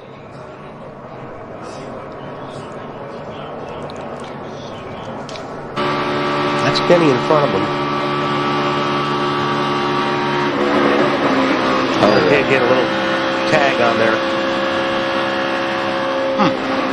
Boy, that Truex, we talked about the opening, had such a good run going the last 3 races. It's going to hurt him in the points a little bit. Pit road is closed. The leaders will be there when we come back. Jamie McMurray leads 1 lap shy of 100 at Daytona. Cleaning up our 3rd caution of the night at Daytona in the Coke 0400, powered by Coca-Cola. 3 drivers involved: Martin Truex Jr., Denny Hamlin, Juan Pablo Montoya, and a little damage for Kyle Busch as well. Jimmie Johnson's been fast on track. He's led 39 laps. Turns out he's fast on pit road as well. Yeah, see him exit his pit stop. This is a tight shot here. Hey guys, pit selection definitely helped him because he's pitted in the first pit box coming in. He can run as fast as he wants for about 7 or 8 pits till he gets to that next timing line. Yeah, it looked like he was going a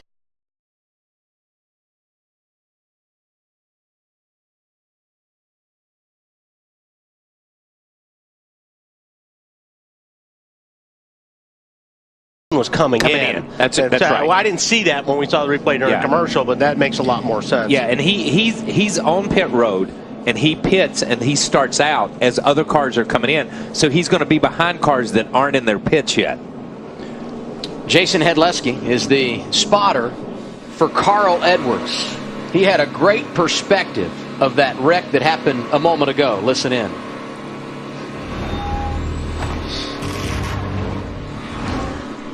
They're back to 2x2 up there, about P10. Your helper. Reckon right here in front of you, reckon right here in front of you. Just slow it down here, slow it down. Stay high. Stay high. Watch the 11. You might come right across the grass. You're good. Yellow's out. Yellow's out. Man, that's great spotting right there. Yes.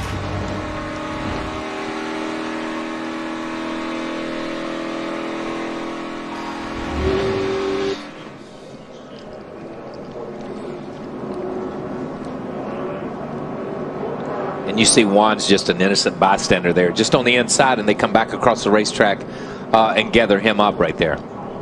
Truex now scored in the 40th position, and he's dropped outside the top 10 in the championship, Marty. Yeah, Adam, in the countdown and green, we talked about him going the right direction. This is not the right direction you wanted, and you had made no changes on your car. What happened there? I'm not real sure, to be honest with you. I watched the replay. I couldn't really even tell if he hit us or not, or if it was just air. It was strange. Like it felt like my left rear tire blew out. It happened so fast. So I'm not sure exactly if I was just in the worst position possible when the 11 came up on us. I mean, yeah, you could see it before he ever touched us. I was turning sideways, and totally unexpected because our car had been really good all night. It definitely never showed any signs of being loose. I think it was just that situation we were in. It just spun it around. I hate it for our guys. I mean, we had a good race car. We're just trying to take it easy and bide our time. Obviously, riding there, trying to stay in line and take it easy. So we definitely needed to finish tonight. This is going to hurt us pretty bad. Back to green, Adam. McMurray and Johnson on the front row, Marty. Green flag goes in the air as we complete lap 104.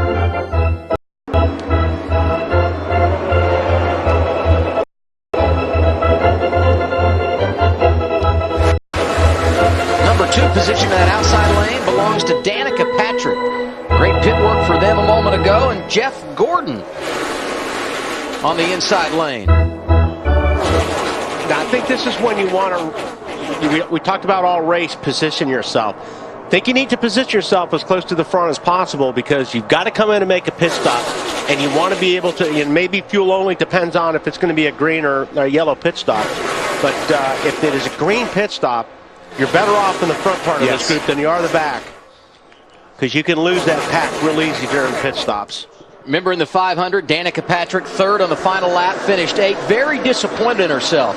Here's what she's saying about the late laps tonight. Thinking about, obviously how it ended last year. So I'd say that if we start getting really stopped up with runs, like we're having to lift a lot, maybe that's the point in time that I'll mention it and you see if people are going to go with me, and we'll see if that happens. Also, if other people want to go, you just let me know. Obviously, we've got a lot of Hendrick cars up here, a lot of Chevys, so, if they want to make something happen, I'm happy to join.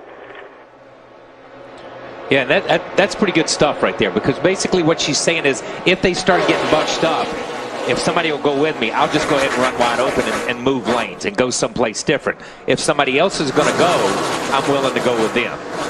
She's got a pretty good drafting partner right now, Matt. And Danica Patrick working that outside lane. Now, Jimmie Johnson told her after the Daytona 500 that every race you run, you put yourself in more and more situations, and you learn what this car needs, but also how to handle this car and put yourself in various scenarios to learn and try to take advantage. And that's exactly what she's done. Right now, though, Tony Gibson told her her fuel window will open up at lap 112. Anytime after 112 they pit, she's good to go the distance, trying to keep that car up front for better track position. And you see Jimmy Johnson switching lanes. I mean, he's got a teammate down there on the bottom in Jeff Gordon. He's got to also be thinking about who he wants around him here going into these last pit stops as well. Some interesting names in the top 10. Stenhouse is there. A.J. Allmendinger, Ambrose. Yeah, Jimmy's all over. He's down low, and Danica's behind him, and then he moves up to the top, and she moves behind him, and she's learning from him, and that's good. But you saw it opened up that lane for the 20 car of Matt Kenseth, and then they slammed the door on that outside lane when they come to the top side. You see Jimmy come back to the bottom in front of McMurray here.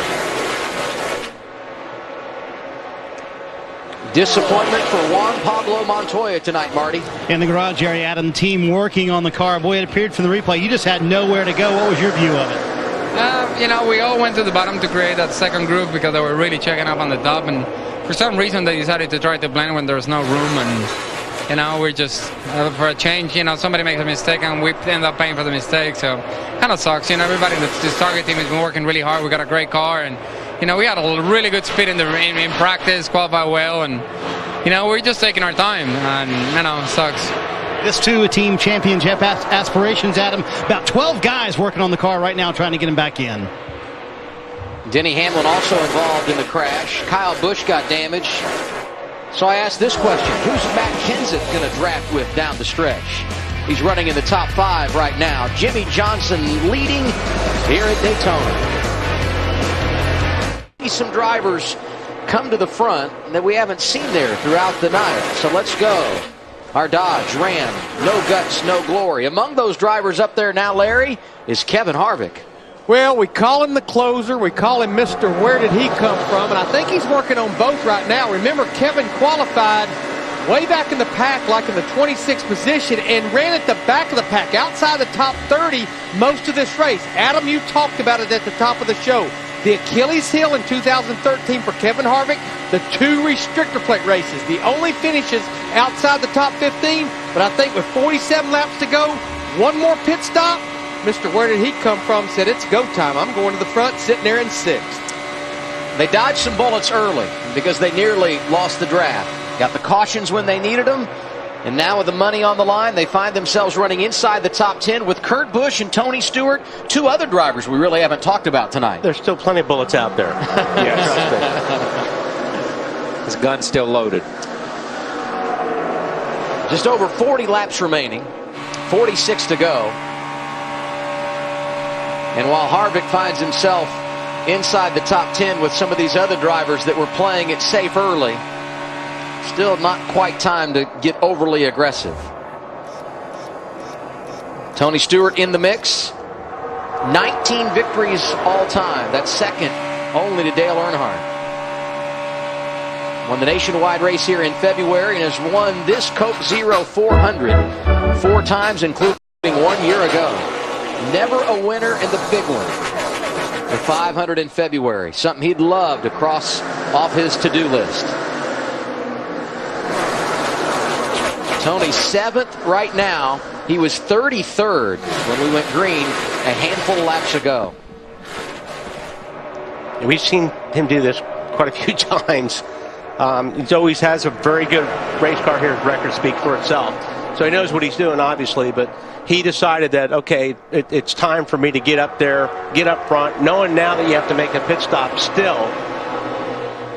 And they're surrounding themselves, too, with guys they're comfortable with. Hey, guys, if you remember at the top of the show, I talked about the importance of aerodynamics. How about Kyle Busch, that 18 car? Remember, he was on pit road at lap 103.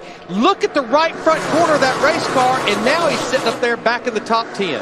And running with him, Larry, Matt Kenseth. Perhaps they can hook up and get their way back to the front. Jimmy Johnson, the race leader. 116 laps complete at Daytona. You're watching NASCAR on TNT. And now we check out our nationwide caution count. Average final caution, last 8 races here at Daytona, lap 158 of a 160 lap race. Average final green flag stretch, only 3 laps, and yes, we've had 3 green-white checker finishes here in the last 5 races. Now we go through the field, presented by McDonald's. Marty Snyder, what's going on? Adam Jimmy Johnson out front, trying to become the first driver in 31 years to win the Daytona 500 and the Coke Zero 400 in the same year. He can run any line he wants to, and a lot of teammates around him looking good for the 48 right now, Chris. Well, Jimmy Max led 8 laps tonight, and he said that car a little tight early in the run, a little bit loose late in the run. A little while ago, he said he wanted to take a run at the 48. Kevin Manion said, hey, let's just sit and ride for a while. Matt? Grant Keselowski runs third, trying to add a Daytona win to his racing resume now. It's been incident-free of late, but midway through this race, Keselowski was having issues with his water pressure light was blinking. Also, the car was running hot. It has since cooled off. He's fine right now, just riding, Chris. Well, Jeff Gordon was pretty quiet the first 100 laps of this race, but after that 100-lap mark, he's been charging to the front, running fourth. He has been saying over the radio he's not too happy with what Keselowski's doing, moving around a little bit too much out there. He said, I need him to settle down, hopefully trying to get up to the 48. Right behind him, Kurt Busch having a great run tonight. Said that car is working a lot better than everybody else around him. His only concern, temperature running a little high. Ralph? Well, the number 13 of Casey Mears is a car we have not talked a lot about tonight, but he sits inside the top 10 and 9. He's got 2 top 10s here at Daytona. And, Adam, he has a second-place finish here in the 2006 Daytona 500. Ralph, I just want to document one more time Kyle Busch in that 18 car. You're riding with him here as he rides behind Casey Mears. Remember, back on pit road at lap 103, restarted after that caution, 36. He's sitting there in the top 10 as he's battling his teammate Matt Kenseth in the 20 for that 10th spot. 122, soon to be 123 laps complete. We're taking our final break of the night. We go caution-free on TNT. Good to have you with us on a Saturday night.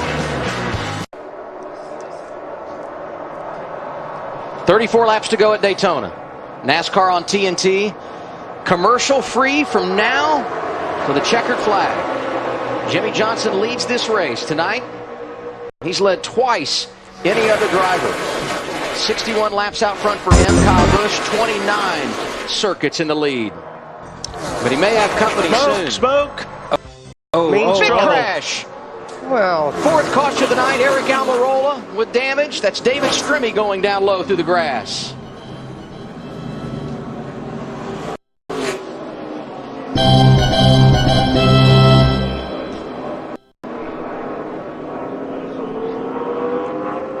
Seems to be the trouble spot over there, coming back to the tri-oval. Yeah, not sure what happened there. They were getting a little racy up front as we saw the 20 car of Matt Kenseth had begun to gain on that outside line and brought it back and was up about 5th or 6th in that outside line. These guys were well back behind them. Not sure what really happened there. A little damage for Greg Biffle on that left side. Yeah, from the door, from the number forward there, you see the fender. Yeah, that's a broken bad right spot, there. That's too. a bad spot, arrow-wise. Yeah.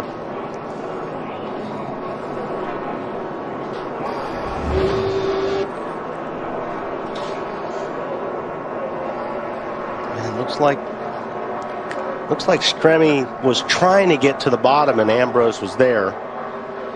Yeah, and the wreck happened. There was 2 wrecks. As you see it, you saw Stremme and Ambrose up ahead, and then you saw the one car, and I don't really recognize which one it is, but you see Stremme and Ambrose. They get together right here. These 2 cars, and you see the 51 car. I don't know if he gets hit from the behind. I don't think he got hit. Or if he just jumped on the brakes and the thing turned around on him, and he gets down into the 43 of Eric Almirola. Little damage on the left front for Allmendinger there. Riding here with Greg Biffle. Yeah, you see that bump right there. Easy, just back it down. Easy, still coming at you. Easy. Good save, keep coming. Caution out behind you, still outside. Nothing coming at you now, back off. There you go. I think. Let's see where the 16 got his damage from. You see the 16 back here.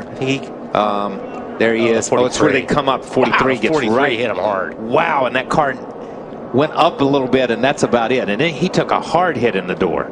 Look what it did to that splitter for David Strim. He just ripped it off the right front. Yeah, I think he had more problems. I think he's got some issues in the rear end of that car because he did hit the wall pretty hard. Watch out. See how hard that rear hit? He's got some issues back there. You know, and it's almost like AJ in that 51 car, when he saw everything happen in front of him, got on the brakes, and the thing, it's like he's got too much rear brake. The thing almost just turned out from under him. You see him right here. Well, I think he also was trying to turn avoid the 16 car. Yes. Yeah.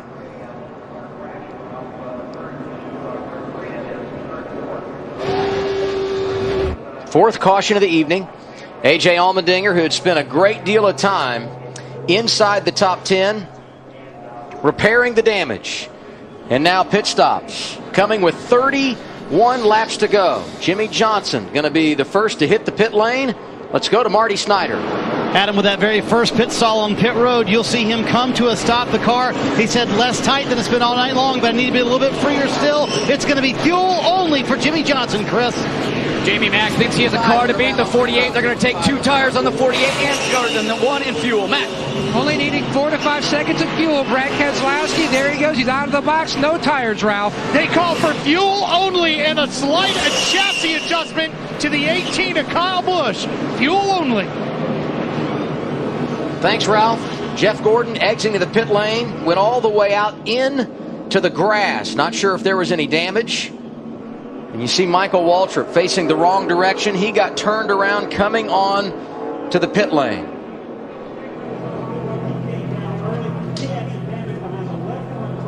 As they get Michael Waltrip all fixed up, we look one more time at the situation for Jeff Gordon on exit. Yeah, he had a pretty good run, and he's going to probably have to come back in, because if there's any dirt or debris on that screen in the front, it's going to heat the car up. So those things are like a shovel when you get out there in the grass. And I'm sure there's a lot of debris on the front of that, blocking the radiator. So it's going to be interesting to see if they come in. You can also already see he's trying to get real close to the 99 to blow it off, but doesn't look too bad. It really doesn't look bad, as deep as it looked like that splitter dug in the ground. Yeah, and the splitter looks healthy. Let's get that one small place over on the right side. Looked a little bit like Junior's car looked last week. It did. When he got hit by a tire. Here you see Gordon pulling up behind Carl Edwards, trying to get rid of any of the debris there. Yep. And with 30 laps to go, he doesn't want to come back down right now. Yeah, you don't up on the grill. I mean, it will get warm in a hurry. But as you guys said, you don't want to give up the track position. It looks pretty decent.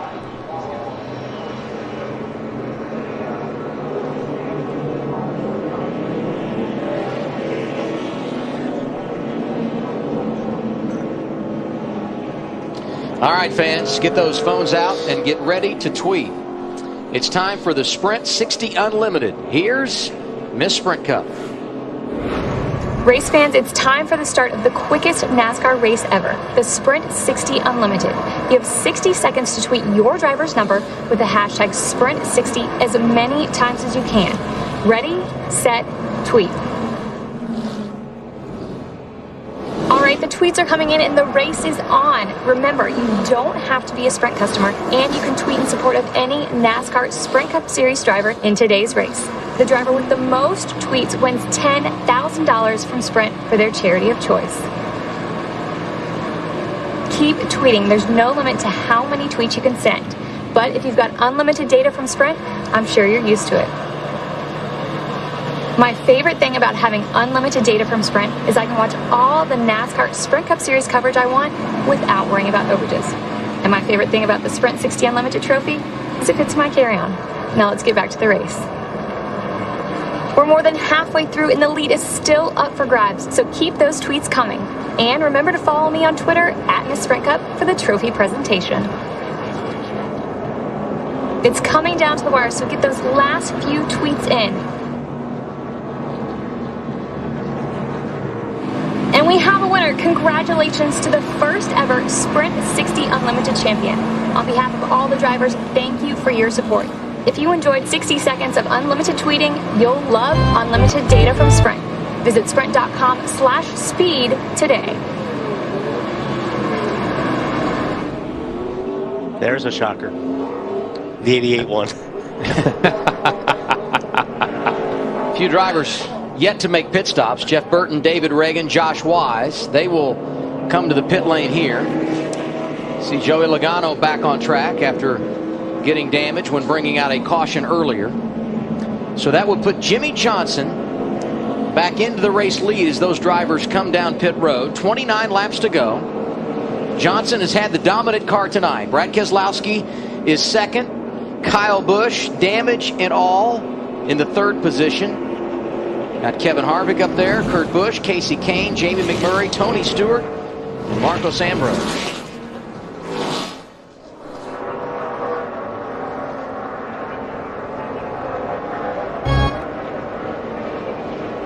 This is our fourth caution of the night. Overall, though, for a race at Daytona, it's been fairly clean. But right now, we're getting to the time where everybody's taking their patience pants off. Yeah, well, we saw this in the 500. You know, these guys run and they just kind of bided their time. And then we got down to those last 30, 40, 50 miles of the race, and then the racing begun. And I think that's kind of the way it's going to be here. You know, we're down within that. We're down within these last few laps where now these guys know what they've got. They've made their adjustments. They know what they've got tire-wise. They know what they have fuel-wise. And now we're going to see guys put themselves in position to make that challenge in the last 5 or 10 laps of the race. Hey guys, a few drivers I'm going to watch closely at the drop of this green flag with 28 laps to go. Dale Earnhardt Jr. in the 88, Matt Kenseth in the 20, Ryan Newman in the 39. They elected to go with 4 tires, and they're starting outside the top 15. But guys, you've heard me say it. This is one of those classic cases. You better reach up there and pull those belts tight one more time. Getting down to it, Larry, without question.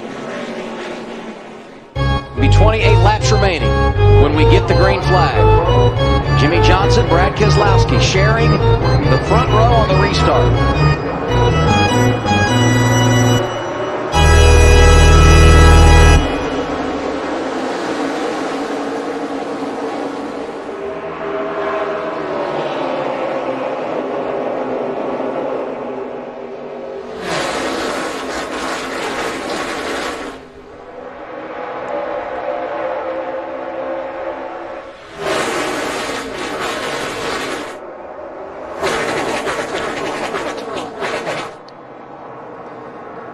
Kyle Busch starting to make a move down to the inside of Brad Keselowski.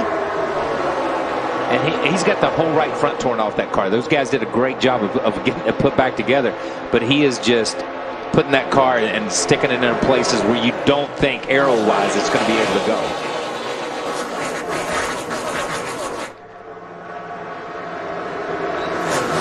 That's Harvick and Kane side by side for second. You got to believe Jimmie Johnson would love to hook up with his teammate here.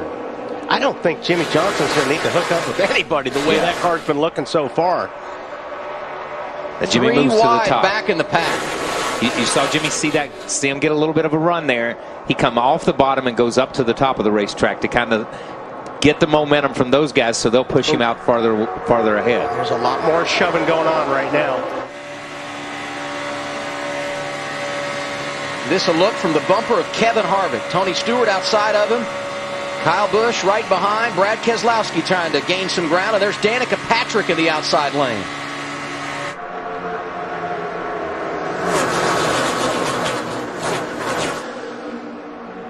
And we're back to 3 wide, and it may stay this way for a while. Yeah. This has been a theme, though, on the restarts. It has been a theme on the restarts, but as we said, you're down to 28, 29 laps to go.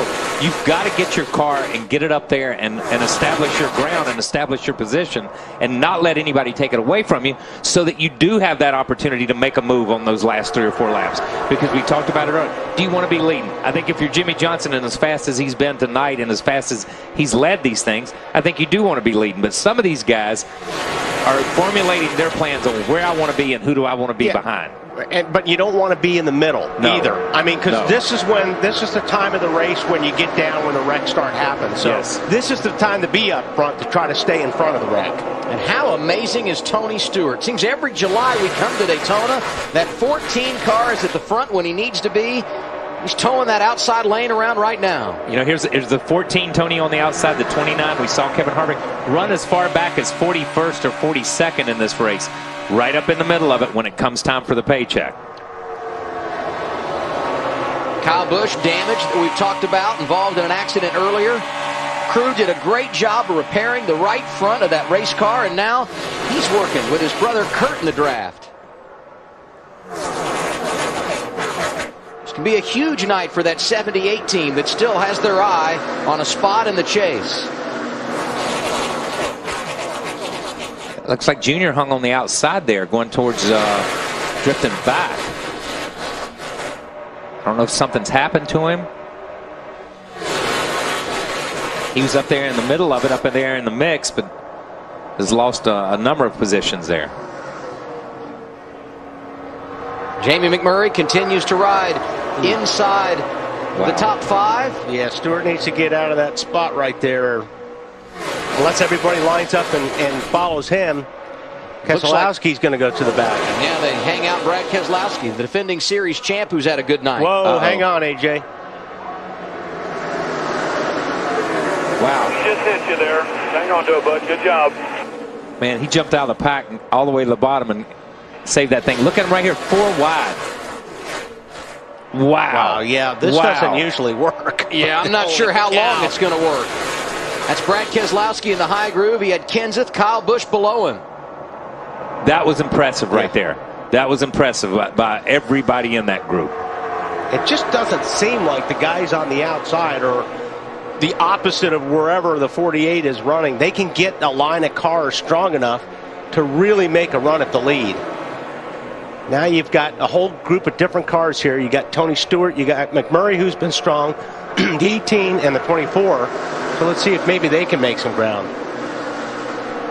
Tell you, Marcos Ambrose has done a nice job hanging at the front all night long. I mentioned earlier that Montoya was running good, and if he could get a win at a place like this, perhaps be thinking chase, because Watkins Glen is still on the schedule for these road course guys. Ambrose in that same category.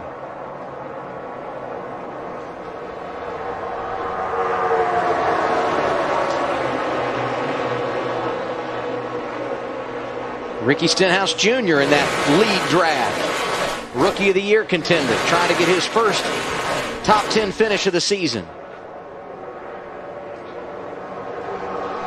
See Casey Kane, you see, or Casey Mears right there behind Danica. Those two cars, he and Danica both, have done a good job. They got hung on the outside. They worked their way to the middle and then worked their way to the bottom, where they seem to be in the fast line and in a better place than where they were. When they were hung on the outside, they were going to the back. As they shifted their lines and moved to a different place, that seems to be the stronger line. But as I say that, the outside line is charged back on. Well, that's because around, the 48 goes to the outside. Yeah, and it's got to be frustrating for the 5 car, Casey Kane, when you see your teammate doing that up front.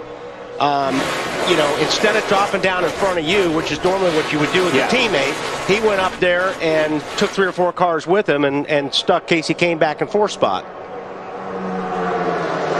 And basically when he does that, he confuses the pack, because it mixes up the pack again. Just as the pack's getting ready to organize and you're getting ready to have a 2x2 breakaway, Jimmy changes lanes and mixes up everything.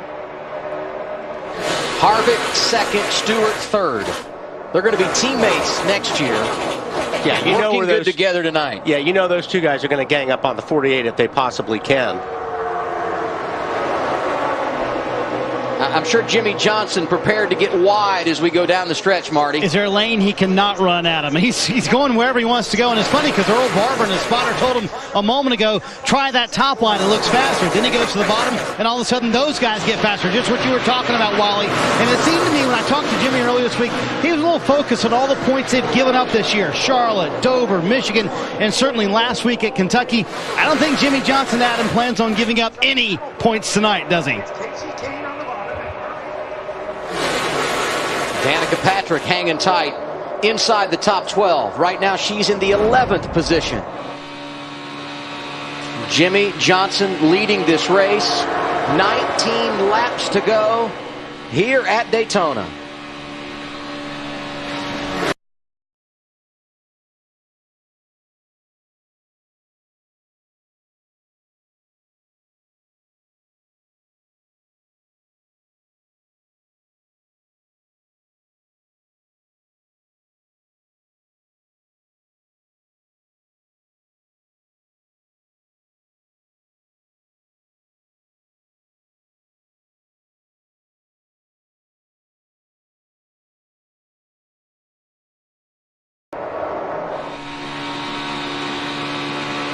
Jimmie Johnson has led 74 laps tonight. And he is clinched leading the most laps in this race. He dominated last week at Kentucky, but did not get the payoff at the end. I don't know, Pat. As strong as the 48 is, if you've got guys like Harvick and Stewart and some of those guys, wouldn't you want to try to get rid of them now? Oh, yeah. I mean, you know, if you know the 48's the car you got to beat. Yes, I'm surprised some of these guys aren't trying to make a move on them, or maybe they just can't. Yeah. But, you know, bury him in the field if you can, because he's going to be the guy you got to beat. Yeah, you know, I think saving it to the last lap for these guys, it would appear not to be the best strategy because we haven't been really able to see anybody make a move on the 48. And we've really not seen a lot of guys make a move on the leader, whether it was the 18 car when he led or the 20 car when he led. But nobody's even offered to make a move on this 48 yet. Matt? Adam, when Kevin Harvick won Talladega a couple of years ago, he told me that was the first restrictor plate race where his game plan going in worked to perfection. Every stage he was able to be in the exact position that he wanted to be. So far tonight, he wanted to drop to the back. He worked his way to the front as the situation presented itself. When he wanted to move forward again, it did. The only hiccup tonight, he had a tear off from someone's windshield across his grill. Temperatures were climbing. Fortunate for him, the caution came out. Right now, just sitting there riding and waiting to make his move. He's got 16 laps to think about it, Matt. And you see the progress he's made tonight. As deep as 41st in the running order. In jeopardy of going a lap down a couple of times, but boy, is he strong when the money's on the line. But listen to that. You can hear the engine while he's running. He's running. Pedal to the floor, wide open. How do you make a move when that's all you've got? You know what I mean? And somebody, you've got to count on somebody to help you make that move. Well, you know, I would be talking to Stewart, my spotter. Go talk to Stewart's spotter, see if we can do anything with him. Like you said, yes. If you're gonna wait till the last lap, it's going to be you don't know what you have, and you may not have enough, so you need to come up with another plan. I'm just surprised they're waiting this long to try something. Yeah. And these guys back here have separated. They're trying everything. Yes. Well, guys, when you look at Jimmie Johnson, our leader in that 48 car, and we saw it the whole time we followed him from Kevin Harvick's car, he is not going to move off that double yellow line. You can see it even here through the trial bowl. He is hugging that line. But what I watched a while ago, and you guys just well documented it, Jamie McMurray was trying his best to get that outside line assembled. In fact, I watched Kyle Busch in the 18 actually pushing him down the straightaways and then getting off of the corner. But I think what happened, so many other drivers got mixed into that pack. As you see them starting to assemble again, somebody's going to have to make a move here pretty quick, though. Yeah, I agree, Larry. Yeah. I mean, I think they should be looking at it now. I mean, we see this every year. Everybody waits until the end, and then something happens, and they're not in the position they want to be because the yellow comes out at the white flag or whatever. You know, they should be testing the waters now. You could make a move now and stumble and still maybe recover and get something from it. If you wait much longer, you're not going to be able to get something in. Yeah, you're only going to get one shot because at it. as you said, this pack has been blown apart, and now they've reassembled, and we see them coming back together again.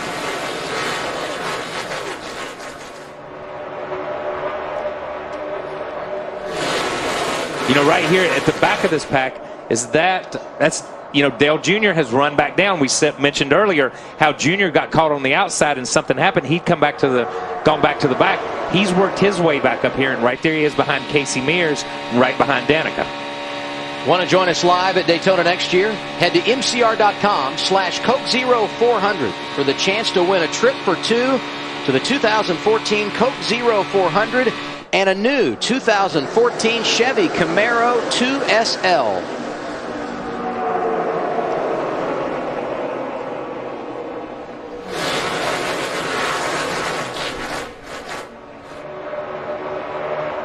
"12 laps remaining."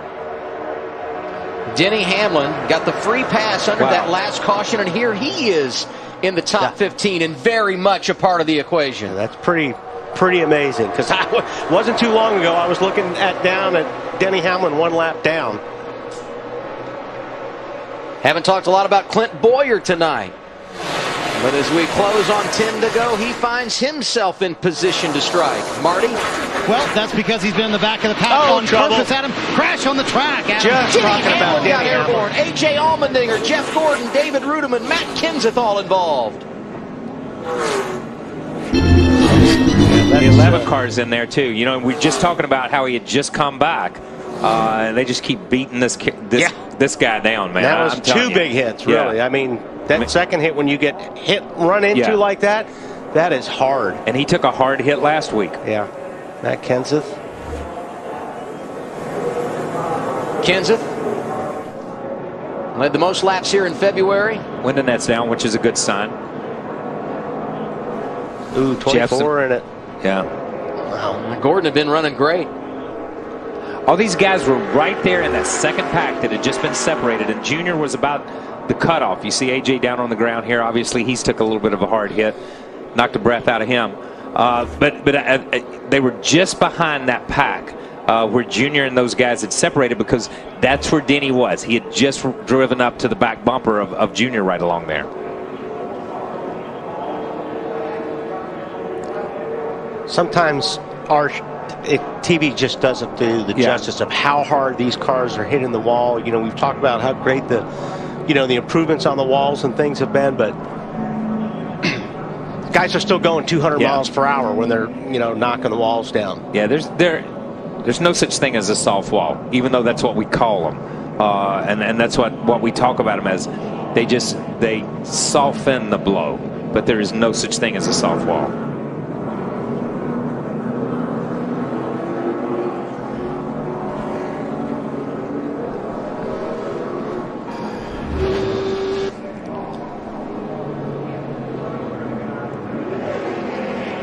You see Denny down on the inside right there. That thing just turns right. Yeah. It's like that was something strange. That was really strange. Wow. Kenseth did a great job not running into the door of the 11, but then the 51, just nowhere to go. But for Hamlin, he goes nose first into the wall. Very similar to how he hit the wall in California when he suffered that compression fracture. Yeah, but a different angle. But watch this right here. Here he is. The 2 cars, they're spacing behind him. The 2 cars behind him. He goes there.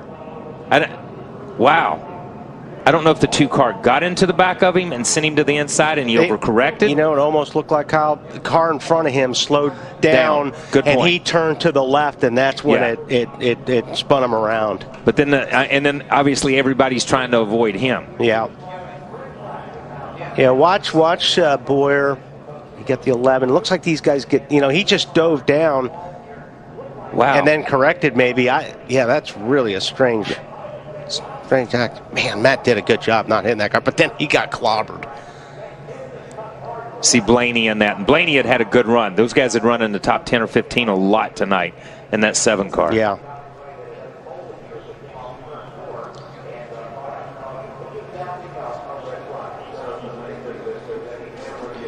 You see, he drives down almost like they're slowing down in front of him, but he just.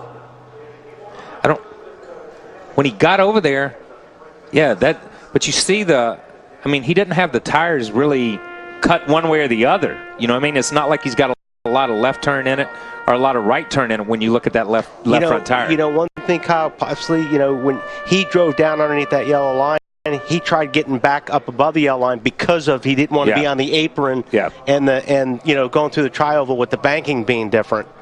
I'm sure we'll talk to him and hear what happened. Yeah, it'll be interesting to hear what happened and what he has to say.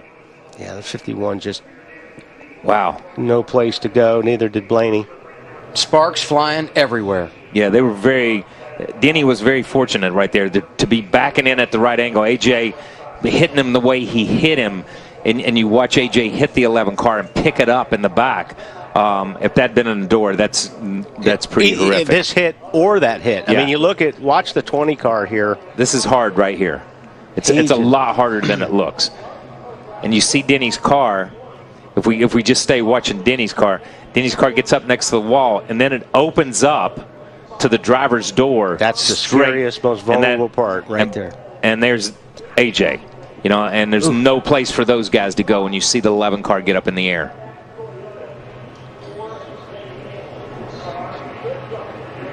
Denny Hamlin, who had battled back from a lap down, was running 11th. Back it down, in the wall ahead of you. Stay right in the middle, hustle, you're clear. Clear, keep digging, 83 inside. One more inside, clear low, dig on through that. That's a great job right there by Spotter and Biffle. And Bain as well. Yep. Trevor Bain able to avoid the accident completely. You watch these cars right in the center. A bunch of those guys did a good job.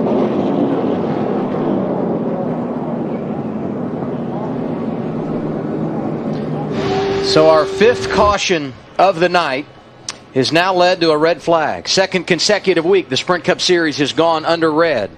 Last week at Kentucky, Brad Keselowski and Greg Biffle among those involved in a hard hit. And tonight you see the drivers involved in this one. If you're just joining us late on this Saturday night, Jimmie Johnson is the race leader. He's led 82 laps. Kevin Harvick, Tony Stewart, who were hanging in the back most of the early portion of this race, have rallied to the front. They are 2nd and 3rd.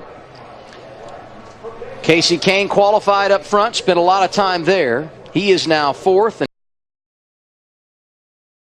And Kurt Busch, looking for his first win of the year, is 5th.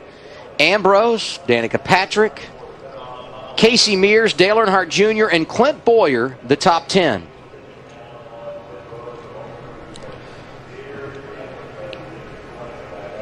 Good to have a little mental reset with 10 laps to go.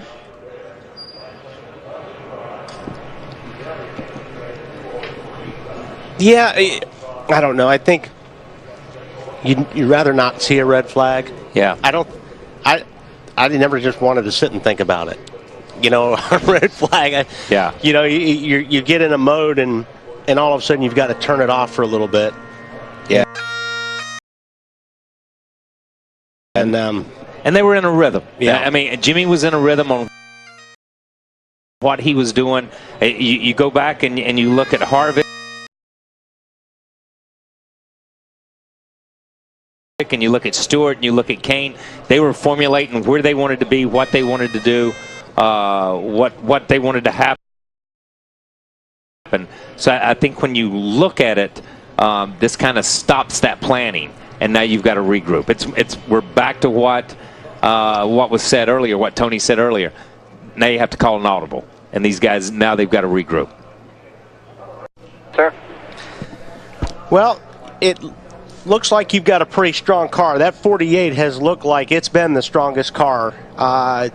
When do you think you'll give it a try and see if you guys got something for them? I know you and Stewart work real well. You guys have been hanging out in the back, and now you've got yourself in a good spot. What do you think you're going to need here? First thing we have to do is, get a good restart, and then I think you try to take the first available opportunity. But it's all going to come down to the restart and how everything shuffles out to see where our Budweiser Chevy, the strategy that we take from there. So we'll see how that lines out and make a game plan from there. Compared to the Daytona 500, these cars look like they're a lot better to drive and a lot better to race. Would you say that? I mean, it looks like you guys are, being able to run 2 abreast, even 3 wide sometimes, where it looked like the Daytona 500, they're much more of a handful. I think everybody's had some time to get a better game plan and really work on the handling of the cars. And, I think obviously everybody's a little more tentative at the beginning of the year. And for us, we didn't make it very far in the first 2 races of the Speedway races this year. So hopefully we can finish this one off, but my car's driving good. Hopefully it stays that way. Thanks for talking, Kevin. Good luck. Thank you, guys.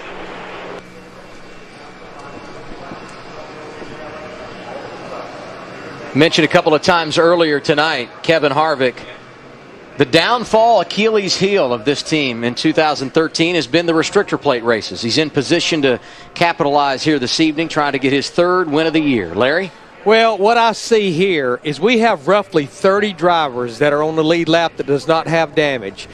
And every one of them, I think, truly believes I can get up there and win that race. I guess the moral of my story, I think the winner of the race is going to come from somebody in that pack of cars right there, because that's all the drivers pretty much on the lead lap, and every one of them believes, give me a shot, I can win this thing. Well, they're going to have to get by Jimmy Johnson if they're going to be able to do it without question, because he's been so good here tonight. Did Larry just circle the whole field? I think he did. I think he did.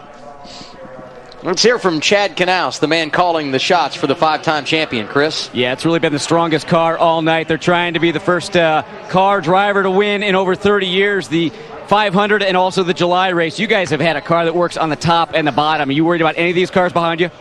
Yeah, every single one of them, to be honest with you. But we're real fortunate. We've had a great race car all weekend long, and really happy. We qualified much better than what we thought we were. We really worked on the race setup, and it's definitely paying dividends for us tonight. There's going to be 8-9 laps to go at the end of this thing, and who knows what's going to happen. But Jimmy's done a really good job managing the draft, and hopefully we can get this Lowe's Chevrolet in victory lane tonight. Yeah, we got a quick little shootout here. What has been the talk about restarts this past week? We obviously, it's a big focus of ours right now. We're trying to dissect and understand what's been going on. We've had a couple of problems on some restarts, but I know that we've got one of the best race car drivers and definitely the best team out there. So all we got to do is get to work and put our minds to it, and we'll conquer it. Good luck closing it out. Ralph? All right, Chris, with 10 laps to go, he sits in 9th. That's his driver, Dale Earnhardt Jr., Steve Letarte. All right, what are you thinking? What's your battle strategy? Well, my strategy is basically done. You know, you're going to stay out from here. Fuel's good, tires are good. We got the freshest tires of all the leaders. I don't really know if that's going to help much, but Dale's done a good job. He's taking care of the car all night. It's had good speed at times. We've been shuffled out a few times and had to restart from the back, so you never know how these things are going to finish. Hopefully you pick the right lane and get the right help and come out the other end. Do you leave it all up to him? Are you giving him any advice? If you guys like the high line, the bottom line, where are you most comfortable? Well, I'd give him advice if I saw something or some sort of direction, but earlier in the race, the top rolled, there at the end, the bottom rolled. He's won more of these than about anybody, so this is why the drivers drive. We're going to sit back and watch this like a fan, and hopefully these last 10 laps go our way. Pressure's in the cockpit, Matt.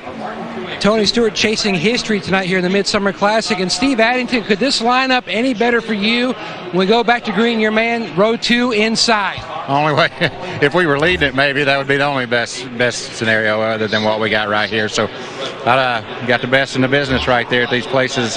Sitting in that seat, I think you'd get after it and try to win this thing. As he said, which lane his car has seemed to work the best tonight, or has it been pretty much a wash? It's been pretty much a wash. At the beginning of the race, you're just kind of feeling it out, and he was taking care of the car. And right now, it looked like the bottom was the place to be there for that last run. So it felt like the car's good, and we'll see what we got. Not only a special race to smoke, but also sponsor Bass Pro Shop. Johnny Morris, the owner, he always picks this race to come because this man usually does well. Yeah, Tony Stewart, nothing short of automatic when it comes to this race. The red flag has been lifted. We're back under caution. Denny Hamlin, A.J. Allmendinger, both have been released from the care center. That is good news. Both were ailing when they climbed from the race cars, without a doubt. 10 laps to go. So let's look back at what's happened in the first 150 of tonight's Coke Zero 400. Lap 98, Martin Truex Jr., Denny Hamlin, Juan Pablo Montoya, Kyle Busch, all involved in a crash coming down toward the start-finish line. Then at lap 128, had another issue. David Stremme into the wall. A number of drivers, no place to go, received damage. See Allmendinger spinning out. Eric Almirola got a piece of the action. Greg Biffle and Ambrose. And then at lap 149, Denny Hamlin out of line, nose first into the outside wall. Kenseth goes to miss him. Hamlin got airborne. Allmendinger, Blaney got damage, and all 14 cars have been involved in the accidents here today.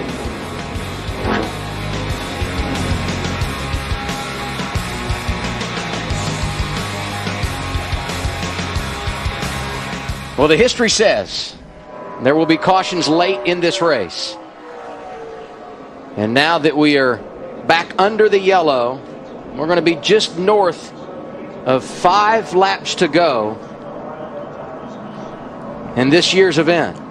And Chris talked to Chad Knaus about restarts, and that's something everybody going to be thinking about when we go back green. Go back to Dover. This is where it all started, really, for him, Kyle. Yeah, and I think he just rolled on the 42 perfectly.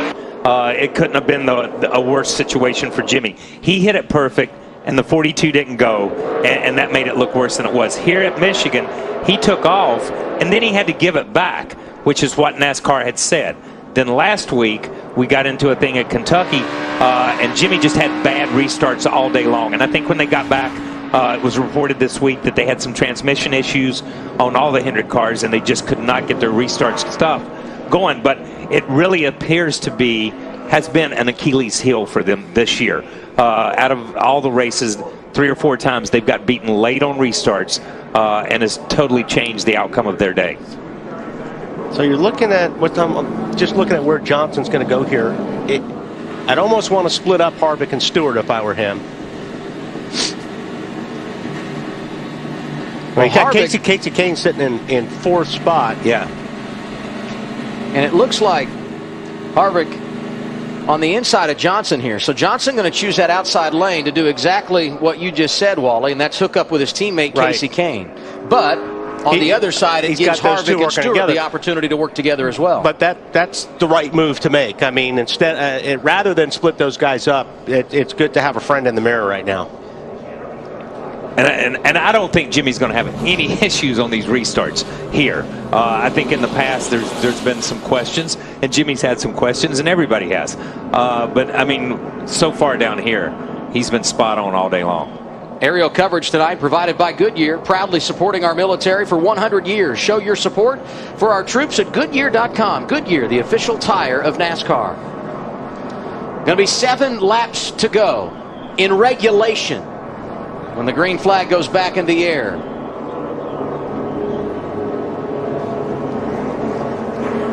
Jimmy Johnson won the Daytona 500 in February. A win tonight would put him in elite company. Only 4 drivers all time have won the Great American Race and come back here and won the July event. Last time it happened, Bobby Allison won the 500 and the 400 in 1982. It's tough to sweep at the World Center of Racing. Disappointment for Jeff Gordon. He goes to the garage. Entered 12th in the championship. Now he finds himself 14th. Look at somebody's got. Who's that's got a spin up on the inside? Is that Rudeman? Looks like David Rudeman, man. Jimmy Johnson, good restart in the outside lane. He made sure that one was going to work, and it did. He brings Kane with him for now.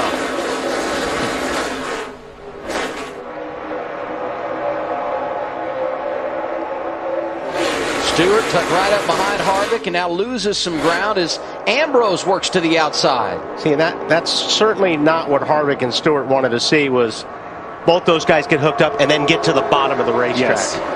And we've not talked a lot about Ambrose tonight, but he has been right there in the top 6 or 7 for the last 30 or 40 laps, and you see that outside lane.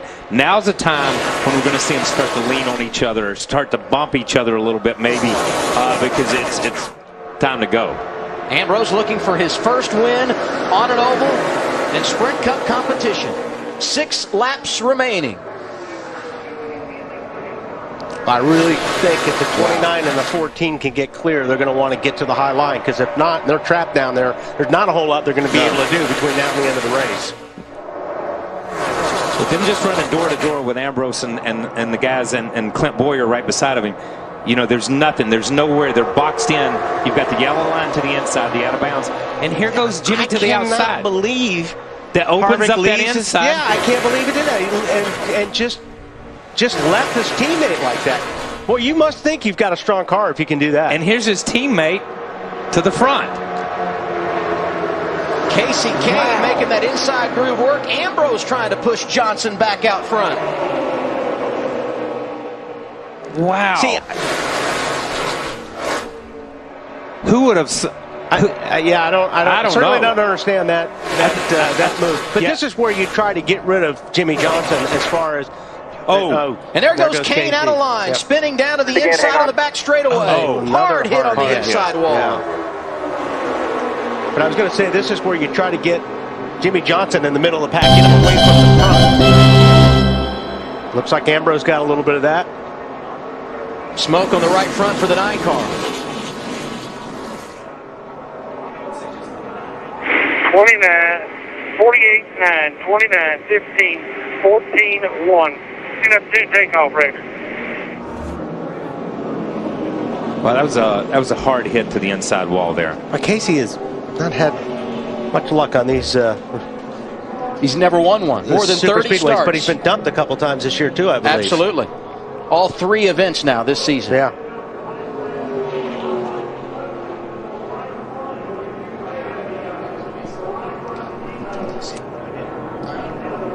Hey, guys, I think this caution to the expense of his teammate was a gift to Jimmy Johnson. I'm like you guys. Whatever he did there, it was not the right move. But you heard David Hoots, the race director, calling the lineup out. Yes. And what that is, that's where the drivers were when they crossed the last scoring loop at the point of caution. That lineup is critical on this restart. So Jimmy Johnson will be the race leader. Saw Ambrose on pit road cleaning up the damage that he received when Casey Kane went for that slide down the back straightaway. Kane able to walk from his car, get in the ambulance. He will make the mandatory ride to the infield care center.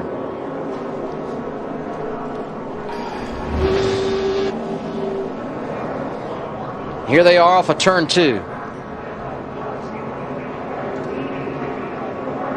Wow. Yeah, he just got body slammed to the inside. I don't know what exactly happened to Ambrose, but Ambrose just changed lanes suddenly and just body slammed him. And I don't know if Ambrose run up on the 48. I think he was going to the middle. And he seems to be headed there, and he sees the 48 come over and tries to.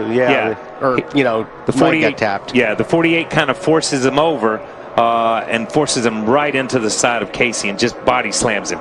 And this is, you see the wall kind of take that, absorb some of that energy in the front of this.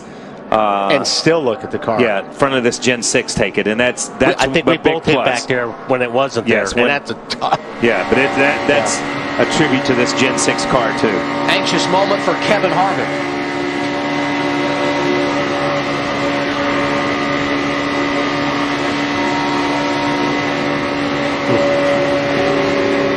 But this is just typical. You're getting down to the last few laps, and you've got to take anything you can get right now. You know, I think we heard some things from Junior earlier. People say Junior has to be more aggressive, or Junior was going to be more. That's just being aggressive late in the race right there. Yep. Let's go to Chris. Well, Jeff Gordon's brought the 24 to the garage. Obviously, not going to be able to get this car back out on track. Boy, you just got kind of caught up in there with everything with the 11 and the 20. Yeah, we lost some track position there. Had a really strong car, really good handling Axalta Chevrolet tonight, so I was happy about that. Great to have Finish Master and the 50 years that Axalta's been with them on board tonight too. We're just sitting there kind of riding along, hoping that outside lane, I can't say we're riding, it was pretty aggressive, but just nowhere to go, and just riding that outside lane, hoping that it'd start to make progress. And I don't know, I just saw somebody spin in front of me, and we all tried to avoid, I guess it was 11, and we all tried to avoid him. And Matt got sideways, and, then I didn't have anywhere to go either, and got the right front, and that just fed the car into the wall. So it's unfortunate. I still think we had a great shot at getting the car to the front. We had a very strong race car, and you got to survive before you can ever get there. You got to finish, too. Yeah, and a second ago, Jeff saw that replay of Casey Kane getting in the wall, and he really clinched his jaw, saying, man, that really hurts. So Jeff Gordon walks away from the garage. He's fine, but it doesn't soften the blow when you look at the championship. And speaking of blows, here's his teammate. The reason why we're under our 6th caution of the night. It's a bad angle. You're going fast. Nothing good about that other than what we talk about, the softballs, which really helps.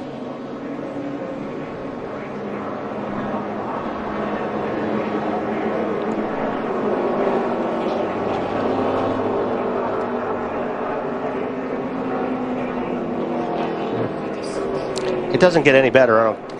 No angle you show. It doesn't get much better. So this would put us in a green-white checkered, I presume. It will, yep.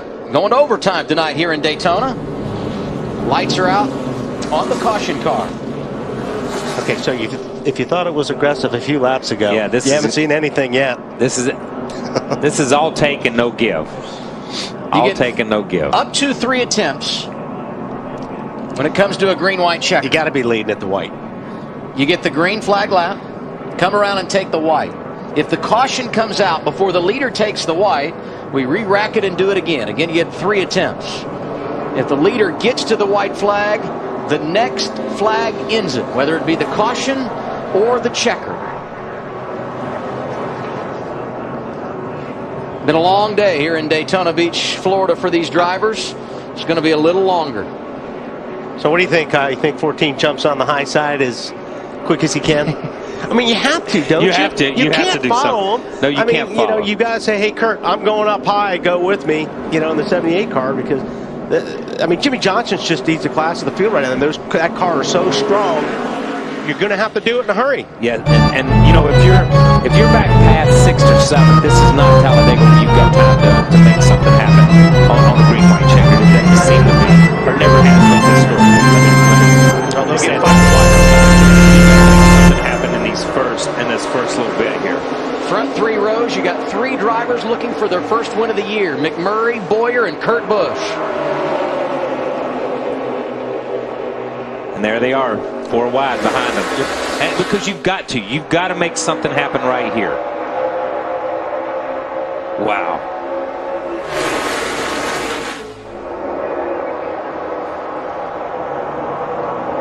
Starting to make it happen there, shuffling down the back straightaway.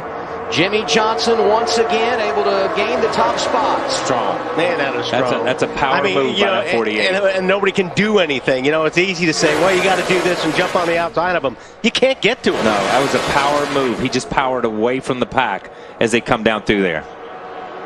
You got to get wide. White flag is out. Next flag will decide it. Wow.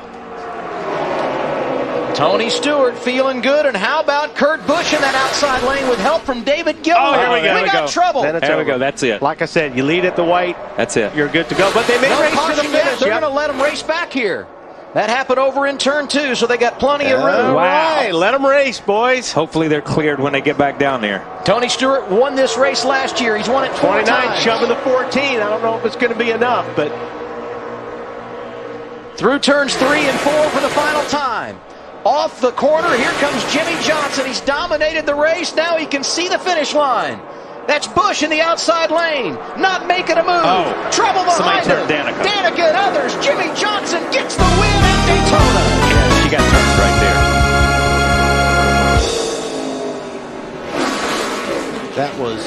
there. That was a dominating performance by the 48 yes, team tonight. Was.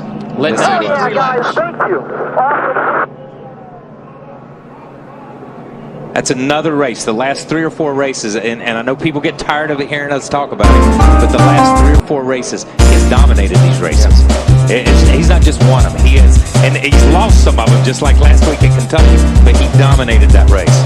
You think about Pocono, where he did win, Dover, where he didn't get the victory, Black Flag late, certainly last week, as you mentioned, in Kentucky, and here tonight, leading 93 of 161 laps. Saw the machine of Kyle Busch parked on track, and there he goes, the long walk back toward the garage. How many times have we seen this storyline play out? A huge crash coming to the checkered flag, and 2 of them on the final lap. Car went across to get scored. He is back in 26th spot. Another bad week for him. No, he's not happy about that. It's going to shake up the points. We talked about it. We're looking at some guys +5, +6. Kurt Busch is up to 9th, the 14th up to 10. Let's go back to that final lap. Jimmy Johnson leading, and look behind him. This is the first wreck after the white flag. Carl just as we saw the mob car of Kane get slammed and sent to the inside. Carl other way, it got slammed into the outside wall. No caution after this. You see Carl right there. Yeah, it looks as a 13 car moves up on him and sends him around. He's got speed. Bobby Labonte out there. Joe Nemechek nowhere to go. Like David Reagan, barely able to sneak by. And because all of this happened well behind the leaders, it was over in turn 2. NASCAR said let them race back to the line. Give them a finish. Yeah, that was good. I'm glad they did that. Great for the fans. And the track was clean. And obviously they were going to, next time they came back through this corner, they were going to be under caution. Yeah, slow down.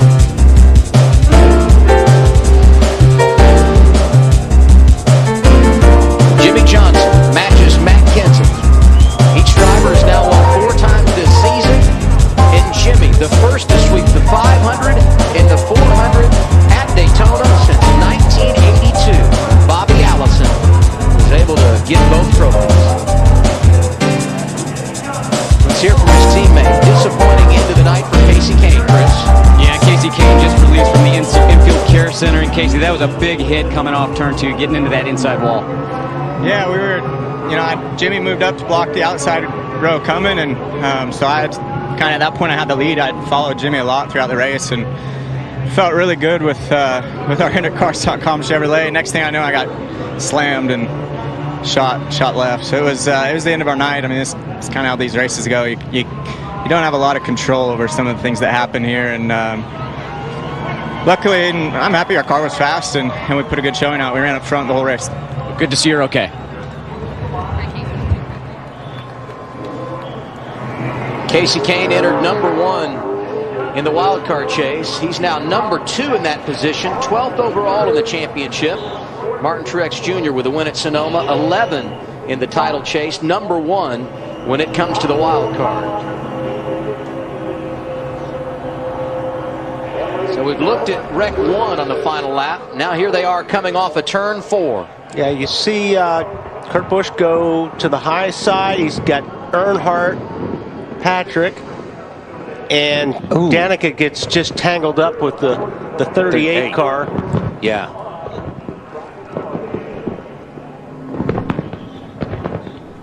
Yeah, and then, like I said, once that starts happening. Ryan Newman nowhere to go. You see the damage for Jeff Burton. J.J. Yaley involved in an accident. Yeah, it's just I can't tell what happened. David Gilliland was right there in the middle, like there's nowhere he could really go. But man, Kyle Busch took a hard hit up into the 13 car. Newman gets clobbered by Burton. Yeah, and at that point in time, Danica gets turned down across the racetrack, and as she's coming down, she clips a car. You see her come down across the racetrack right here, across the hood of Ricky Stenhouse, turn the 18, watch the 18 turn right here, and go straight back up the racetrack, and you can't see it, but just pins a 13 on the wall right here. But that tough hits right there. Yeah, but that actually helped the 18 as far as, because if he didn't get into mirrors, that 18 was going to hit as hard as Casey. Yeah, and that 18 was going to hit like he hit a couple years ago when Tony and him got together and turned him into the outside wall right there. And all that. So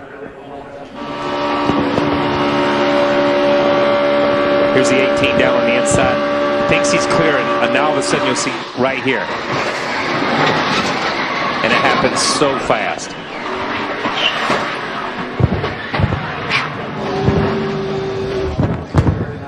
The Coke Zero 400 on TNT, brought to you by Coca-Cola. When you look at this race from a statistical standpoint, it will tell you that Jimmy Johnson absolutely dominated. He did a week ago as well, but tonight he gets the checkered flag and an opportunity to celebrate his 4th win of the season. And he's in victory lane with Marty Snyder. And Adam, what an incredible car for Jimmy Johnson tonight. The hat style with the brim flipped up. No rally cap needed for Jimmy Johnson this evening. Just an unbelievable run. Man, when was the last time you had a car that dominant at a plate race, Jimmy? Oh, man. It's tough to do at a plate track, especially with how tight the rules are. But I think I showed strength early, and a lot of guys knew that and were willing to work with me and help me through situations, which is great. And I don't know if I really made a bad move tonight, so I'm pretty proud of that. Had a great horse to ride. Got White Lightning to victory lane, which I'm very proud of. I want to thank Lowe's and all the employees at Lowe's for their dedication and support of our race team. Chevrolet, Cobalt Tools, Gatorade, Sprint for their support of our series as well. And I want to give my daughter an early birthday wish. Her birthday is tomorrow, 3 already. So time's flying, but just an awesome night tonight. What's the deal with all our bills flipped up? Everybody's got their bills flipped up on their hat. I don't know if it's West Coast or I can't really get a. It's not a rally cap, is it? No, and I'm looking at East Coasters thinking it's West Coast. So I don't really know, but we'll take it. We'll run bills up. It's not as arrow as you would think, but just very, very proud of the night. And I want to thank everybody at Hendrick Motorsports for a great race car, engine shop, chassis shop, Arrow. Very, very fast race car.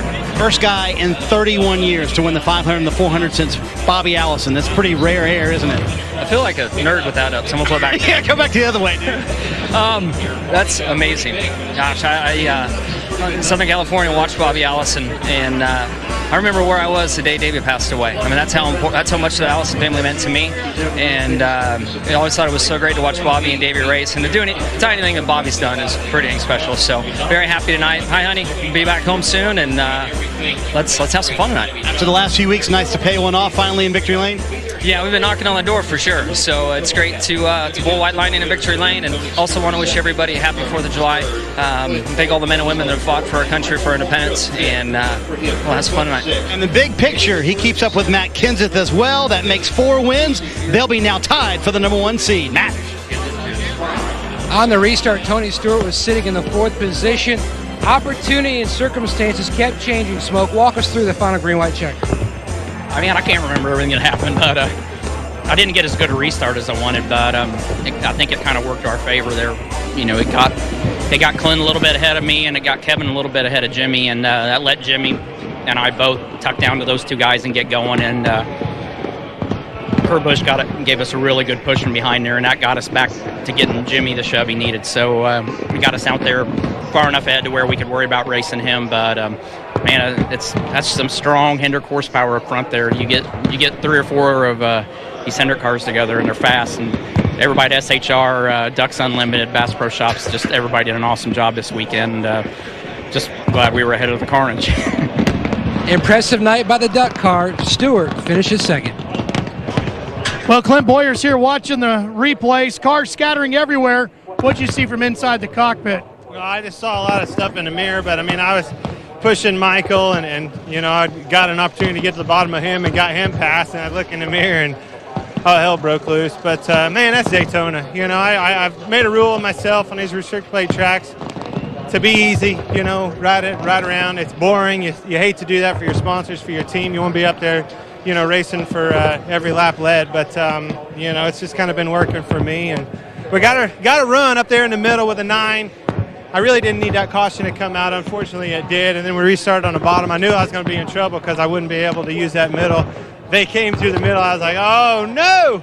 And you know, I was lucky to get, you know, back up there. But hey, I'll take a top 5 one of these things any day. I want to thank Peak Blue Def for being on board. It's a cool looking race car, and you know, proud of our day. Top 5 is great, especially when you've had 3 in a row. Well, Dale Jr. comes off 8th tonight. Dale, looked like you tried to make a couple runs to the outside, but you just couldn't work your way up to where Jimmy Johnson was. Yeah, Jimmy had a good track position all night. We really just didn't really make our way to the front at all. We passed some cars here and there, but I had fun. Pretty wild race there at the end, and happy for HMS to get a win. And we had a problem with a car, the right front caliper or something broke off right there at the end, and could hardly steer it coming into the pits here. But it was a good day. What are you gonna do? You know, happy for the National Guard. Hope everybody had a good July 4th weekend, and we'll go to the next one. Thanks, Dale. And it almost worked according to game plan for Kevin Harvick. Faded to the back, worked his way to the front, and almost took the 29 car to victory lane for your last time in this machine here at Daytona. Walk me through the final lap or so. It looked like you were in the exact right position. I thought we were in a good spot. You know, the whole thing on the restarts is just getting your line to form, but everybody on our Budweiser Chevrolet did a great job, and we were able to hold Jimmy door to door until the exit of turn 2, but both of those restarts, the 14 and the 15, and whoever was behind him just couldn't get our line formed up. And all night it seemed like the top line would form up pretty quick, and those guys were able to get going a lot quicker. All right, thank you, Kevin. Yep, thank you. And Matt Kevin's teammate Jeff Burton involved in one of those crashes in the final lap. He and Kyle Busch both have been released from the infield care center. Here are the final results from tonight's race. How about some guys that got top 10 finishes? Casey Mears, first time he's been in the top 10 in almost 4 years. Ricky Stenhouse Jr., 11th tonight. I don't think we talked much about Newman either, but he got a good finish out of it. Yeah. Michael Waltrip in the top 5 after an issue on pit road fairly late in the race. Danica Patrick, 13th. Nice follow-up to what she did here in February. And J.J. Haley, 14th this evening. I think all these guys around 15th and back were involved in a wreck. Yeah, we're all involved in that last wreck there. Solid top 20 for Travis Quaffle, Terry Labonte. Brad Keselowski ended up 21st tonight. So Marcus Ambrose finished 26th, and then with 5 or 6 laps to go, he's going for the lead. And Casey Kane, another driver that was right there in the hunt. Same crashed, thing. Ends up 32nd. Matt Kenseth was 33rd. A.J. Allmendinger, a lot of time in the top 10, 35th tonight.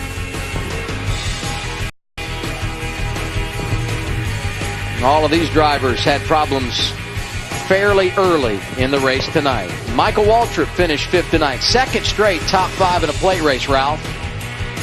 Well, Michael, I know these guys worked hard to give you a good race car, but once again, you showed your super speedway prowess, drove it up into a top 5 again. How'd you do it this time? Well, we were just really fortunate because we got in a wreck on pit road, and the team did an amazing job of fixing the car. It was dragging the ground, and they put some Packer in the front, got it off the ground. Heck, Graf, we spend months building these cars and meticulously tweaking every inch of them. They jacked me up and dropped me on a block of wood to get the nose off the ground, and we were able to drive it to 5th. Got real fortunate to start on the outside there at the end. That helped, and got a great push. I don't know where David Gillen went. We were working together, and it was over, and I just figured he was in front of me, but he wasn't. So I'm just happy for the Aaron's Dream Machine and the team because it was a really hard-deserved and well-deserved, hard-working finish. Good run by Kurt Busch tonight, finishing 6th and now moving in the top 10 in points. You're going to be happy about that, Kurt. Yeah, it's awesome to have a good run like this, stay out of trouble, and post a nice top 10. These Furniture Row guys have been working hard, and we've made little mistakes here and there and everywhere. But when we start putting it together, it's now starting to bear the fruit, and we've moved our way into the top 10 in points. So it's pretty cool. Long way to go, but yet we still can get better. And I'm just real proud of these guys, the effort that we've put forth, and just a big thanks to Barney Visser and Furniture Row and Chevy and everybody that's on board. And we got our 3 mattress brands with Simmons, Serta, and Sealy. Got to thank Monster. They've been sticking with me. It's great. We're there. We still got more work to do. It's cool. 78 team really coming together. They'll be in victory lane soon. Without question, they have been impressive of late, and Kurt mentioned it. The team has now jumped inside the top 10 in the Sprint Cup Series championship standings, 18 races into the year. Johnson padding his lead at the front, and as Marty pointed out, he now matches Matt Kenseth for 4 wins on the season. Clint Boyer now second, jumping over Carl Edwards, and Tony Stewart back inside the top 10. That's big because he can get bonus points for that win he picked up at Dover a month ago. Yeah, Kurt Busch and Tony Stewart jumped like 5 and 6 spots in points in this race. Truex dropping outside the top 10. He's number 1 in the wild card. Kane drops to number 2 in the wild card chase. And how about some of the names on the outside looking in? Brad Keselowski, Jeff Gordon, Joey Logano. Big hit tonight, was 10th coming in. He's now 15th. And here, look at the drivers outside the top 20. They want to get in the top 20 and get a win. Final thoughts tonight, guys? Expected. Typical Daytona. Typical Daytona. Good race. Yep. So next Sunday, NASCAR on TNT wraps up the Summer Series, and loud coverage begins noon Eastern Time with Countdown to Green presented by Kelley Blue Book. Followed by NASCAR Sprint Cup Series racing from New Hampshire Motor Speedway. Next on TNT, it's the Fast and the Furious. Special thanks to our production management crew, Sarah Phillips, Nancy Smith, Savannah Brotherton, Neil Ragsdale. They do a great job. And our runners who worked hard in the heat this weekend, Cam Michael, Alyssa Szymanski, Angela Lazinski, and Jim McCoy. We appreciate your hard work. The producer of NASCAR on TNT, Jeff Spuds Randolph. Mike Wells, our director. Coordinating producer, Barry Landis. Our VP for executive producer of production, Tim Kiley. Albert Bertino, our vice president, executive producer of content.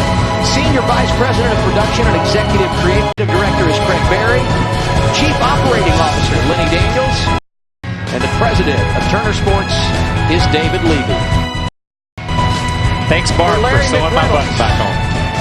Kyle Petty and Wally Dallenbach. I'm Adam Alexander. Thanks for being with us from Daytona.